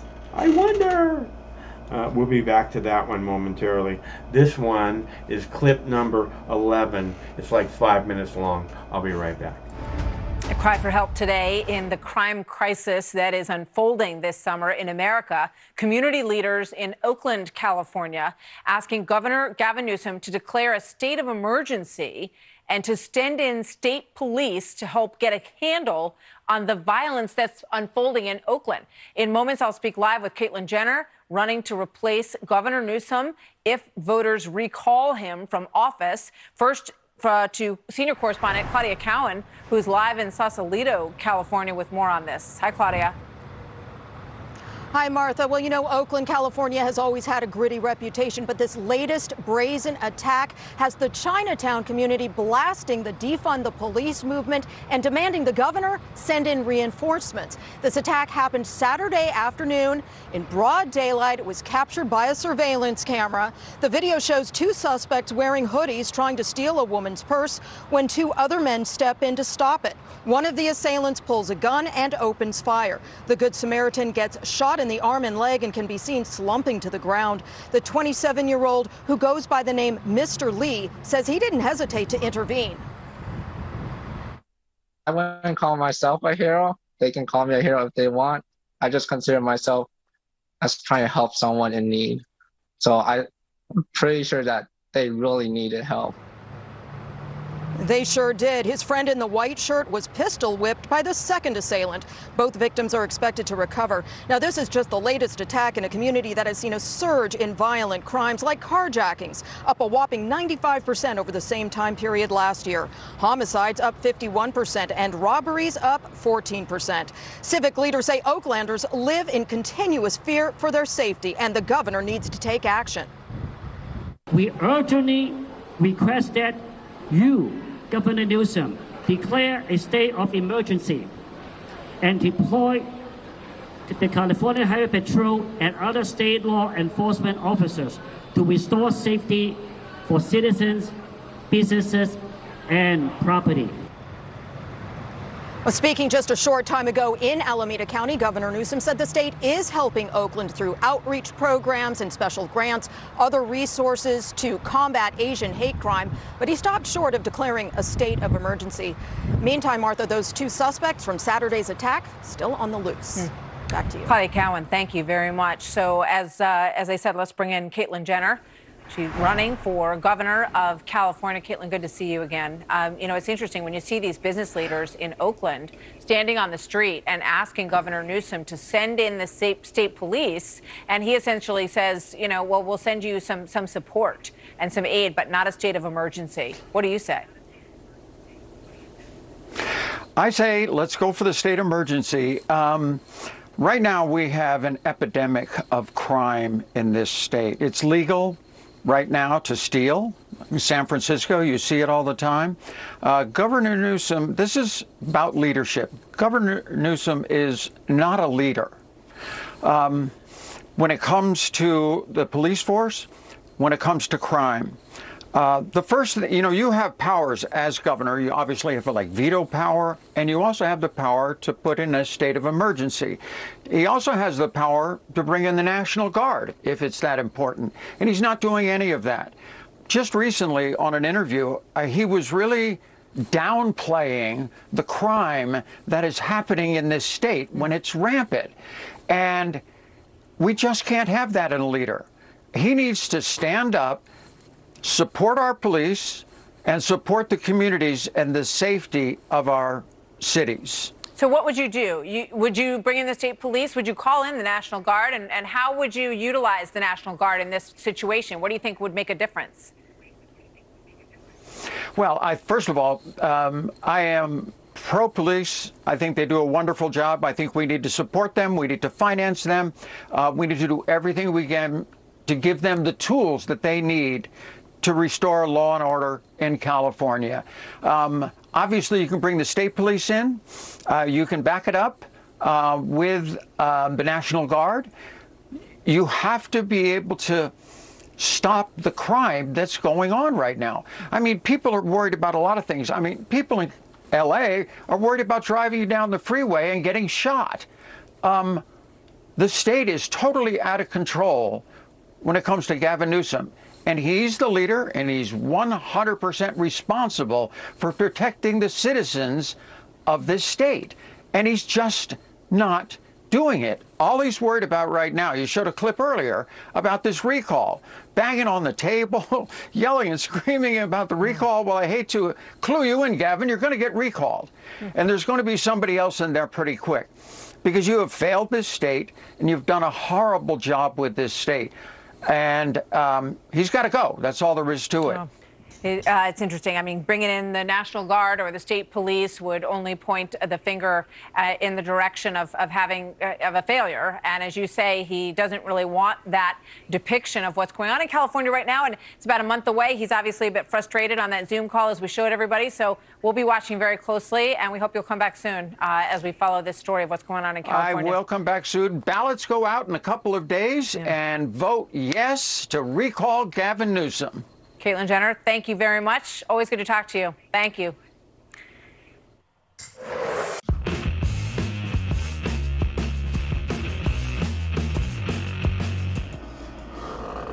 Man, that chick has huge hands. It's, what does it say? Let's see. Caitlin Jenner is a stunning and brave woman. Caitlyn Jenner is a stunning and brave woman. I would have to agree with that, almost. So, where were we? I was talking about the Gavin Newsom. I like seeing the people rise up to take down politicians. I wish it happened a whole lot more. Like almost every before the political season, just like, yeah, this guy's horrible, let's get him out of here. Like Jay Inslee. What's up, G? Hey, Max.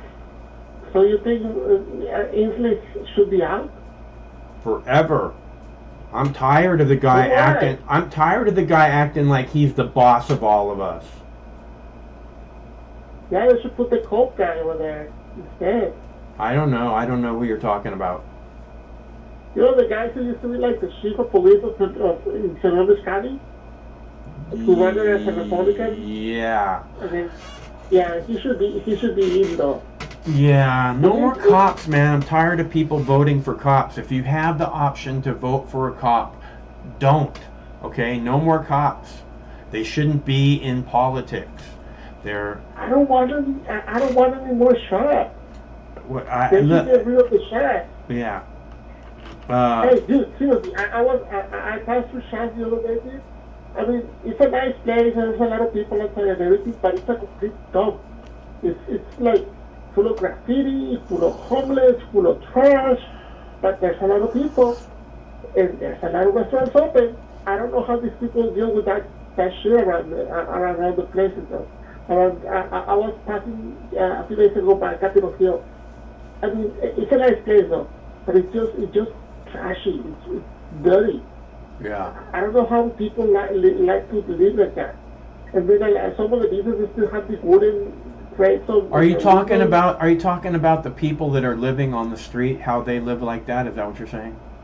No. I'm talking about in general. The people in Capitol Hill in general. Yeah. They're still trashy though. Like it looks ugly. Yeah. And they haven't cleaned their it is ugly. They still have like boarded windows and stuff.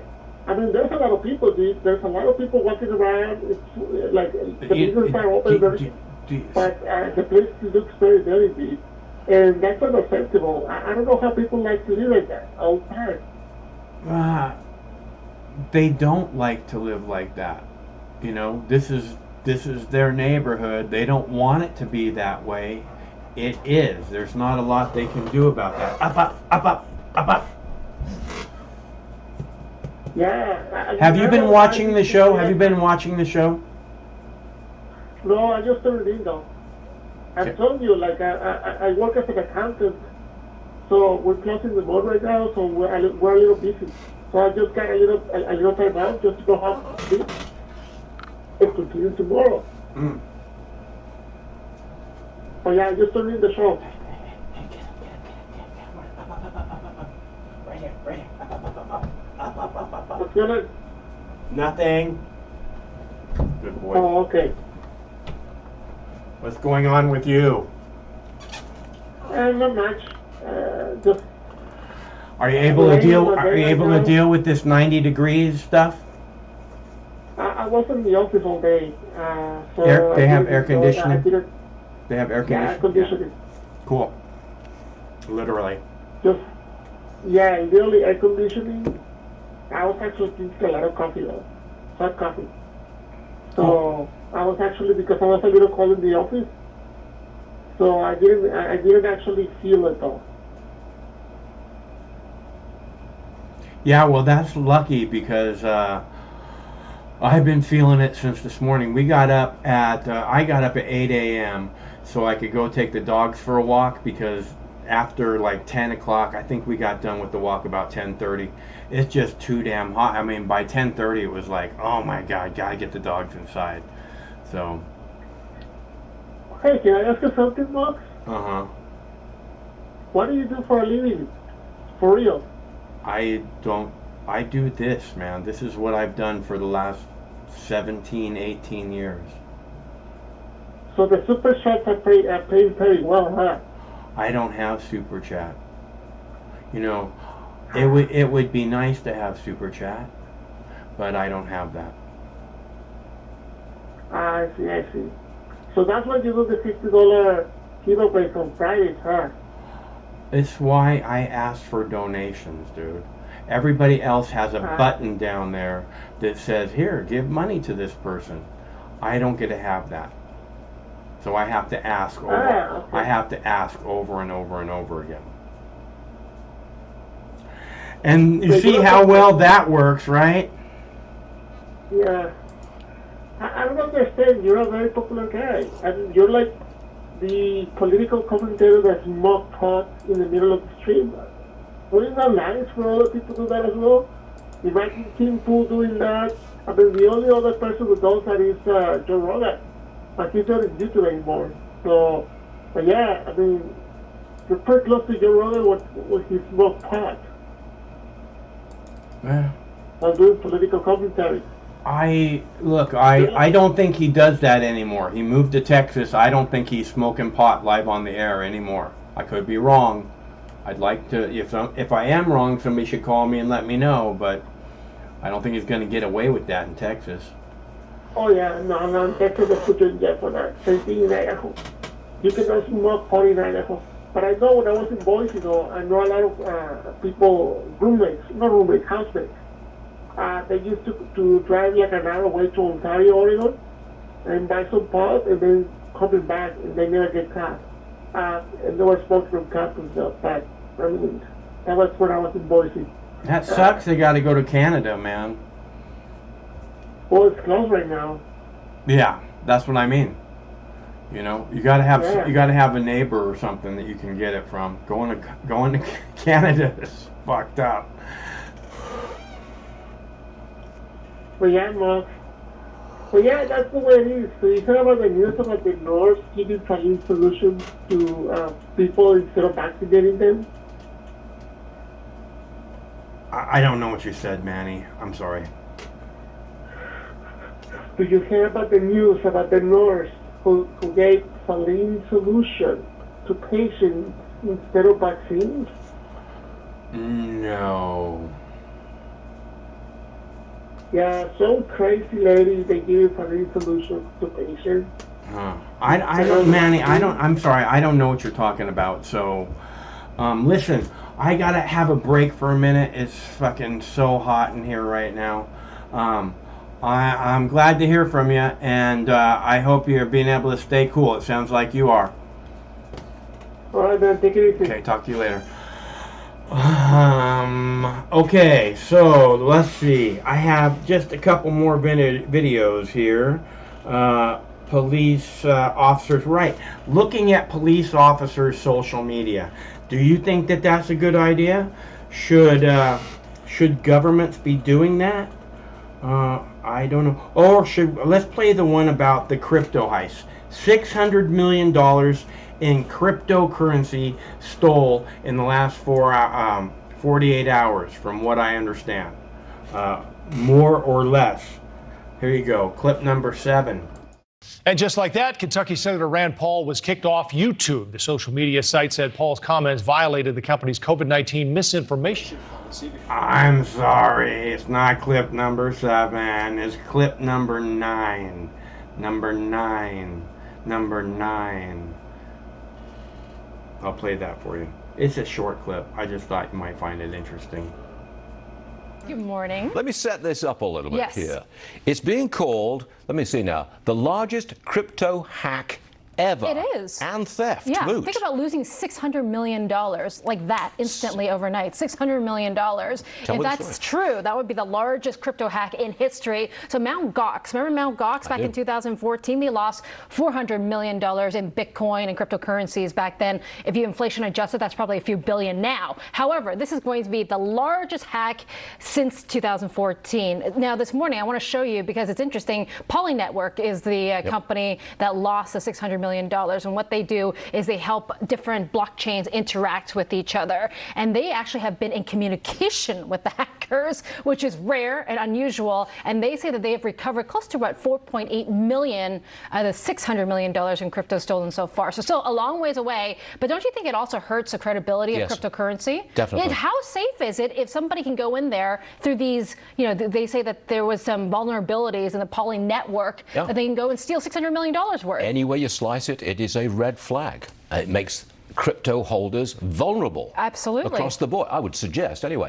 Tell me about Coinbase. Yeah, Coinbase, one of the world's largest crypto exchanges, probably the largest one here in America, and they did very well. Look at the stock. We're up 4% in the pre-market. The most important metric I think people were captivated by, active accounts went up to 68 million, almost 9 million monthly traders on the platform. So they made more sales, more profit in the springtime, but they do warn that trading volumes and monthly users, that activity will come down this summer, which kind of makes sense, right? Given that Bitcoin has kind of gone sideways for the last few weeks and months. If that's a warning, it hasn't hurt them, has it? Now, I do want to note, Coinbase, they say that 9,000 financial institutions use the platform and 10 of the largest family offices, and that does include Elon Musk and Dan Loeb. That makes cryptos more acceptable, doesn't it? More, what's the word I'm trying to look mainstream, for? reputational. Yes, all good words, yes. Okay. It enhances their like reputation. We can play charades anytime at 9 a.m. I'll not lose on that one. Right, I've got this one for you.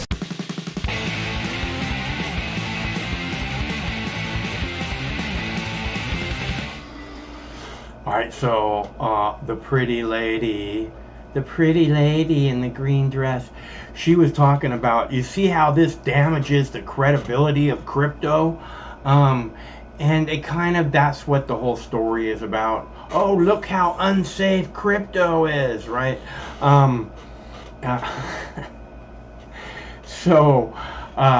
That's what they're trying to do, is damage the credibility of crypto. That's a big part of these business people seem to really despise crypto unless they're already in on it, Once they've gotten in on it, then, they're like, oh, crypto, yeah. I don't know. I'm not a scientist or an economist or an investor, I'm just a girl in the world. That's all that you'll let me be. So since we don't have any callers, I'm thinking about playing another video, because I do have another one to play. It would be, all the ferrets died. I already played that video. Let's see. Looking at police social media. Do you think, the government should be seeing what the social media of the police officers in their communities look like? Do you think they should be able to investigate that? I want privacy for everyone. The problem with privacy for the cops is the cops don't want privacy for you, right? If the cops wanted privacy for you, and that was really, really like top-notch important to them, then I would think privacy for them would be also a top concern for everyone. Because if they can do it to the cops, they can do it to any of us, which obviously they are, day and night, night and day. Every minute of every hour of every day of every week of every month. Again, as Chris was saying, a $10 billion contract. The NSA, as I said, the NSA has a $10 billion contract, brand new, with Amazon Cloud Services. I think they call it AWS, Amazon Web Services. I think that's what it is. And just to put it in perspective, right? The CIA has a contract with Amazon Web Services for $675 million some. The NSA, $10 billion contract. So what I'm thinking is that they have a lot more stuff to store, and the NSA, see, the CIA isn't supposed to do anything domestically. They're really not supposed to be spying on you, spying on anybody in the United States. They're supposed to be dealing with foreign entities, right? The NSA, on the other hand, is basically capturing everything that goes on in the United States electronically, right? So basically everything that's put on YouTube, everything that's put on Facebook, everything that's put on Twitter, everything that's put on all the news media channels, everything that's put on, you know, everything in the United States. So, and there's, like I talk about, you know, every photo you take with your phone, it's all, they'll call it like digital, I forget what they call it. They had a name for it. I remember when they first started doing this, they kept calling it this digital something. I can't remember, digital data. That's not what it was. They say it's all numbers. It's not like pictures and messages and, you know, emails. It's all just numbers. Well, yeah, that's what computers are. Everything on the computer is all just numbers. So we're clear, if anybody thinks it's some kind of magic box that I'm inside right now, it's all fucking numbers. So, so the NSA is spying on everybody. They got this giant fucking contract with Amazon. This is where we're at. And if it was a priority for other people to be protecting our privacy, then I would be a lot more concerned with police officers' privacy. I'd be like, hey, you can't do that to them. They're the pillars of our community. And if you start there, where will you end in this slippery slope? But I don't see the police standing up for my privacy as if it's important in any way, shape, or form, which is unfortunate, because you would think that that would be a big part of what they would be there to defend. If they're there to protect their citizens, then an important part of protecting their citizens would be protecting their privacy. Wouldn't you think? Those days are gone, buddy. What planet do you think you're living on? What, I should say, what dictatorship in what century do you think you're on right now? You think you're in? Here we go. Should government be looking through police officers' social media? Officers, as in police officers in Washington state, being forced to show their private social media accounts to a commission or face termination. This is a review, and it's part of a new police certification move. Jason Rantz with us this morning. How are officers responding to this? Oh, they are not happy. They were first shocked to see this as part of their training, saying, you certify that you will consent to anyone from, it's called the Criminal Justice Training Commission. This is the organization that basically does the training for new recruits before they head on over to an individual agency. And they said, why would I do this? The thinking was that this was a new requirement for the new recruits who just sign up, because under those circumstances, they are overseen by the Criminal Justice Training Commission.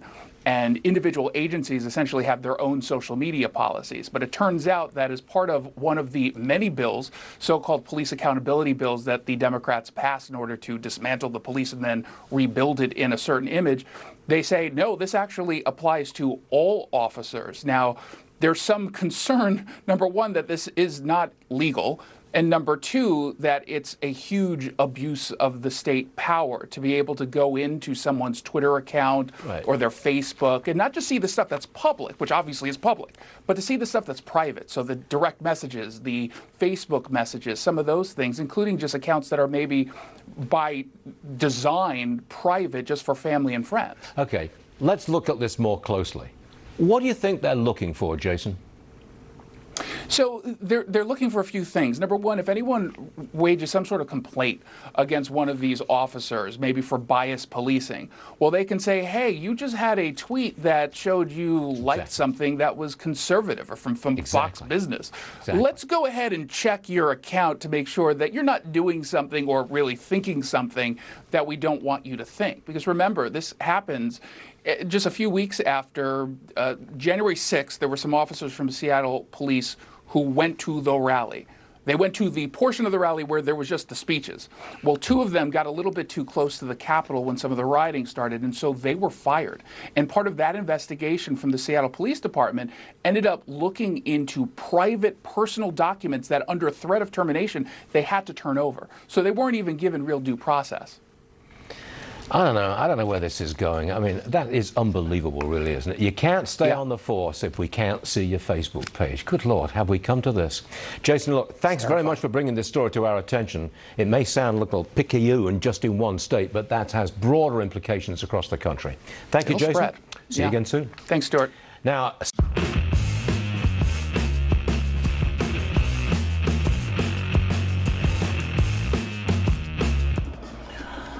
Okay, so I'm all out of videos. I don't have any phone callers. I am so glad that you joined us here this evening. I did want to say, again, if the police seemed more concerned about my personal privacy, about your personal privacy, about all of our privacies, your kid, everybody's privacy, if that was a top, a top priority for them, I would be much more concerned about, their social media being looked at. It's like, hey, that's theirs. Stay the fuck, keep your nose out of their shit. Just like keep the nose out of my shit. But the local police won't hesitate to spy on your social media all they can. Or the National Police, the Department of Homeland Security, CIA, NSA. Every fucking one of these 3-letter organizations. Hello, caller. Hello, Mr. Mox News. I am Timothy. I am Larry Elder's campaign internet manager, and I have gotten word that you are supporting Bruce Jenner.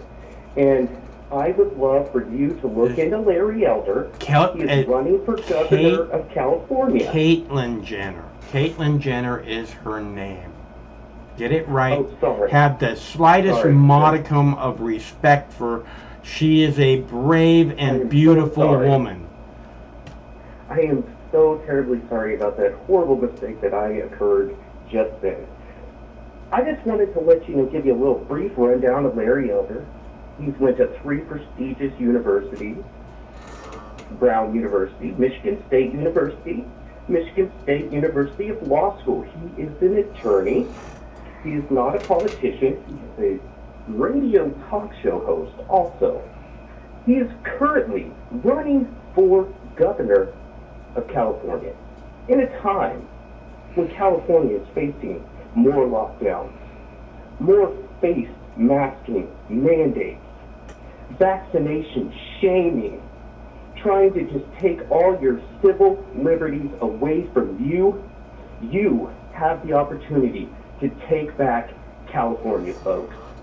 So please go to LarryElder.com or look up Larry Elder on YouTube. He has a lot of great information for everyone to look into.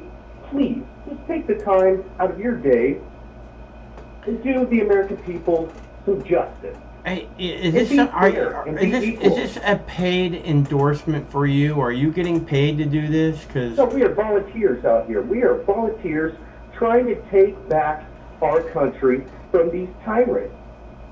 So I recommend, go to LarryElder.com. No. Look him up. No. Give him a little bit of, fair play. No. Versus Bruce over there getting all the coverage. Hey, what'd I tell you about that? What did I tell you about that? Thank you for your time, sir. Say it right.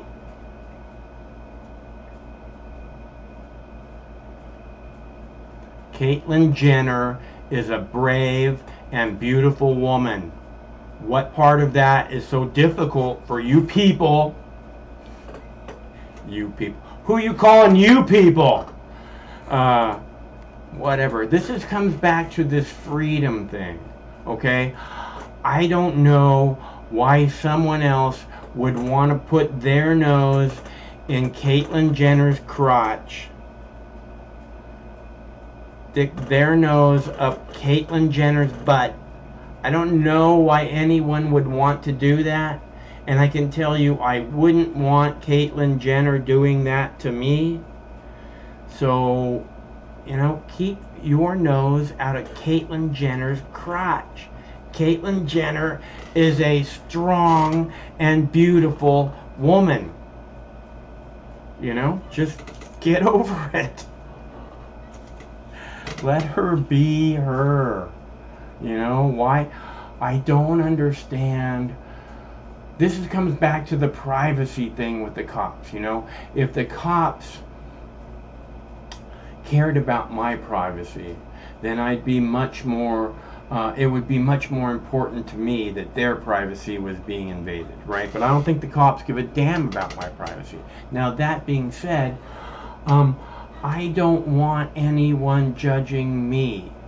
You know, unless I'm going around hurting people, I don't want people saying that's unacceptable. Because, like I keep saying, you have to do you. You have to live your life as free as you can, the way you want. Because if you live your life as much the way you want it, as free as possible, as much the way you want it as possible, this is this is the path to you living your full potential. You know, you being free and finding your way in a random, amazing, wonder-filled world. You know, not knowing your future, not setting your future in stone, going out and finding out who you are and what you can make happen. What you like to do, what you're interested in understanding more, and seeing what you can do with that understanding, right? At least this is what I've done, and I can tell you I reached a much higher potential than I thought that I would. I mean, when I was, you know, 15 years old, had fantasies of grandeur, but what I've done, you know, all the people I've reached, is something that you know, I always wanted to do. I always wanted to write a book, you know, because I have stories inside of me that I'd love to tell, and I do tell stories here all the time.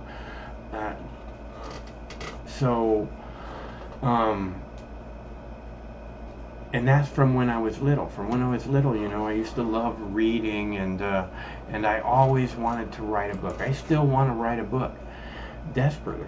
And when I wonder what is it that I really want, you know, it's not like, oh, I want to find the perfect woman and be happy together. I'm pretty much over that. I would love to write a book, and I think that the only thing really holding me back is me. So I'm going to have to figure that one out. Also, I have a TV show or two inside me that I really want to do. I have this science fiction thing inside my head. Inside my head. That wants to get out so bad. Can you hear me, Netflix? I got the goods right here. But I want you to reach your fullest potential. And like I said, I never, you know, the reason I wanted to write a book, and probably the reason that I want to do a TV show, is the reason I've always wanted to do live stuff, honestly, is, I mean, now I talk about starting a conversation and coming together and moving beyond the YouTube censors. That being said, the reason that I always want to do video is because I believe I can put a smile on people's faces. And that's a big part of what I've done here. Besides opening their eyes, I put a smile on so many people's faces. And that was the thing about wanting to write a book, wanting to write a TV show. It's not because I'm going to make a big pile of money. I don't know if people make big piles of money on books anymore. It's because I want to see if I can make people smile. That's why I want to do a TV show. That's why I did a TV show in the past. And I can tell you, I made a lot of people smile. You can bet on that for sure. And I made a lot of people do some other things too. Let's see. That being said, where were we going with this? Oh, right, freedom, right? I writing a book, I was because I always wanted to reach people, and doing a TV show, the same thing, and that's just me, you know. Like I said, being as free as possible. That's what led me to making TV, which led me to making all kinds of videos across the internet, which led me to YouTube, and all these steps, I've reached so many people, so many more than I would have thought that I ever really would. You know, I thought, you know, I'll write a book and I can put some smiles on some people's faces. I'll make a TV show and maybe I can make some people smile. Because when you make people smile, that's the beginning of the healing process. You know, when you can, just for a minute, you know, get them to where they're, you know, got a little grin on their face, that's worth $1 bazillion. And that's what I've always tried to make happen, even though there's other motives in the background. You can see me, I'm smiling, I'm telling you you're not eating enough cannabis, I'm joking around with the callers, I'm joking around with the videos. I want to open eyes. I want to start a discussion, and most of all, if I can, I want to make you smile. So one way or another, you don't have to laugh out loud, but if I can bring a smile to your face, I'll feel as if I've done my job, so you know. Even if I didn't inform you, even if I didn't, you know, whatever else I said, if I brought a smile to your face, I'm good. Of course, it would always be nice if you put a little something in my bowl. But again, what I'm talking about is reaching your fullest potential. And the only way I would have reached so many people, the only way, is if I had been as free as possible. You know, if I had kids, I just can't imagine ever having done what I had done. I just can't imagine it possible at all. If you know, I was some corporate guy with some cop haircut, you know, there's no way I ever would have done what I've done. And if you go back, if you weren't around a minute ago when I was talking to baby Zebus, you know, telling him how I was scouted by all these, you know, top 10 most important news blogs on the internet, according to Time magazine, you know, and I worked for 2 of them. I've done a lot of stuff. I've reached a lot of people. I've been on, you know, my post here on YouTube have made it to the front page of Huffington Post hundreds and hundreds of times, and so many other places. So like I said, I've reached so many more people than I ever would have thought that I would, and the only way I made that happen, the only way I got up to that kind of potential, was by living my life as freely as possible. You understand? If the only reason I was doing this was for money, that would not be living as free as possible. Even though people think that money is going to bring them freedom, and maybe it does. It was that I can't be concerned with money because what I'm doing is more important. Reaching all these people, opening all these eyes, you know, getting them to take this first step into seeing the reality of their government and the evils that it does. Because that's a really difficult thing for people to see, especially 17 years ago, just a year or 2 after 9/11. 17, 18 years ago, it was very difficult. People didn't want to see the facts about Iraq. You know, people were lining up and marching in step. And I reached a lot of people, and I put a lot of smiles on people's faces, and I opened a lot of eyes. And I never would have been able to do that if I wasn't living my life as freely as possible. Not with this constraint, oh, I have to do this, or I have to do that. Otherwise, you know, what's the point? If I don't make $50,000 a year, what's the point in doing this? I don't know. For me, it was something else. And I've always been really, really happy to be able to do it. So, if that's not good enough for Manny, fuck you, Manny. Just kidding. Fuck you, Manny. And that's the truth, is that I've done this for 18 years here on this platform, and many years before that, and many years before that. So, and I've been very satisfied by what I do, because, like I said, I've reached way more people than I ever thought was going to happen. And I found that fascinating up until the point where YouTube started censoring everything. After that, it's not nearly as fascinating, and the reason why is because you're not being able to be free. I'm not being able to be free. YouTube is not free. You know, they clamp down on the freedom. And again, clamping down on your full potential, clamping down on my full potential, and by doing so, clamping down on all of society's full potential. And I find that if you look at it realistically, I find that to be a crime against humanity. Because if they're keeping humanity from reaching its full potential,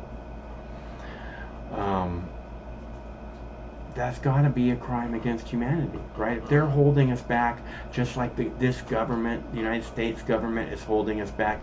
You all know that, right? That the United States government is holding down, limiting, hi, my beautiful baby. How's my beautiful baby, huh? You're my beautiful baby. I love my beautiful baby. Okay. The government, you know, is limiting your full potential. You know that they're limiting your freedom. You know that they're limiting what it is that you're allowed to make happen, what decisions you're allowed to make happen, what parameters you're allowed to live your life within. All of that is to hold down not only you, but our communities, our everything, our society, our entire race, our entire human species. They're trying, and how can that not be a crime against humanity?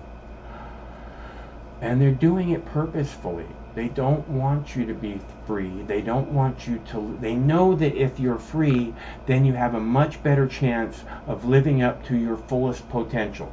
So the last thing they want is for you to be free, because if you live up to your fullest potential, and that person lives up to their fullest potential, and that person lives up to their fullest potential, soon we're going to be threatening all the elites. And not only that, we will be moving towards this thing that I keep bringing up, which is the next evolution of mankind. This is what this elitist, 1/10 of 1% is keeping from us is human beings' next evolution, and that's got to be a crime against humanity. And one day I hope that people pay for it, because a lot of people should be held accountable, and I hope it happens soon. That being said, we do this every Monday through Friday at 7 p.m. Pacific time, which means we'll be back tomorrow, same Mox time, same Mox channel. And until then, remember, it's always better when you're here. So I hope we see you again soon. And until that day, stay cool. Protesters brought their families and nearly everyone held a sign. The support for frontline healthcare workers was not in question. Our rights are being slammed every time you turn around. Protesters brought their families and nearly everyone held a sign. The support for frontline healthcare workers was not in question. Protesters brought their families and nearly everyone held a sign. The support for frontline healthcare workers was not in question. Sometimes life can be a little overwhelming. Sometimes the weight of the world can be too much to bear. Sometimes you need to stop worrying and take a deep breath. Sometimes you need cannabis. Introducing Brightside, high-quality cannabis delivered right to your door. Brightside offers an extensive menu of strains and products to meet your needs. Choose the experience you want, and we'll send you the dankest herb, the real sticky icky. Some top-shelf marijuana. If you like what we send you, keep the whole jar. We'll even include some nugs for you to blaze. As part of Discovery, you'll get to try new strains and products. Side effects may include euphoria, increased appetite, uncontrollable giggles, elevated sensitivity to musical dopeness, and reduced anxiety. Tetrahydrocannabinol may also induce feelings of existential well-being and relentless optimism. With a Brightside subscription, you can get it once a month, once a week, or whenever you want, all at a price you'll like. And yes, this is a real company. Do you know who I am? You're the wizard. Ask your doctor if cannabis is right for you. It probably is. Keep it Brightside. I mean, this coalition of misfits, and they cobble together and they don't attack each other. They stay united. I wish the coalition of misfits, and they cobble together and they don't attack each other. They stay united. Coalition of misfits, and they cobble together and they don't attack each other. They stay united. Coalition of misfits, and they cobble together and they don't attack each other. They stay united. Coalition of misfits, and they cobble together and they don't attack each other. They stay united. Coalition of misfits, and they cobble together and they don't attack each other. They stay united. Coalition of misfits, and they cobble together and they don't attack each other. They stay united. Coalition of misfits, and they cobble together and they don't attack each other. They stay united. Coalition of misfits, and they cobble together and they don't attack each other. They stay united. Coalition of misfits. No matter which mouth you feed on a two-headed snake, it still shits the same turd. But lucky for you, you have Mox News. More than 10 years. More than 60,000 videos. Mox News has been filtering the nonsense and illuminating the bullshit from your mainstream media. Turn off your TV and turn on to Mox News. For over a decade, documenting the socio-political events that have etched and carved the pathways that define today's modern mess, Mox News has been providing clarity while faithfully bringing you today's relevant stories 100% commercial-free and subscription-free. And just like Lady Liberty vows to remain free. But at this time, we're asking you for your help, your patronage, and your support to keep the lights on and the videos rolling. For less than 17 cents per day, you can become a basic subscriber, knowing that your donation is truly making a difference that will help continue bringing the news stories that make a difference in your life. Turn on, tune in, and drop a couple dimes today by clicking the link below or visiting moxnews.com and show your support at any level. From a single one-time donation or dedicated monthly subscriber, do it now in less than 2 minutes. All donations are safe, securely processed, and verified using PayPal, Visa, MasterCard, American Express, or Discover Card. As always, we're sure you'll find something of interest each and every day. This holiday season, give the gift of Mox. moxnews.com.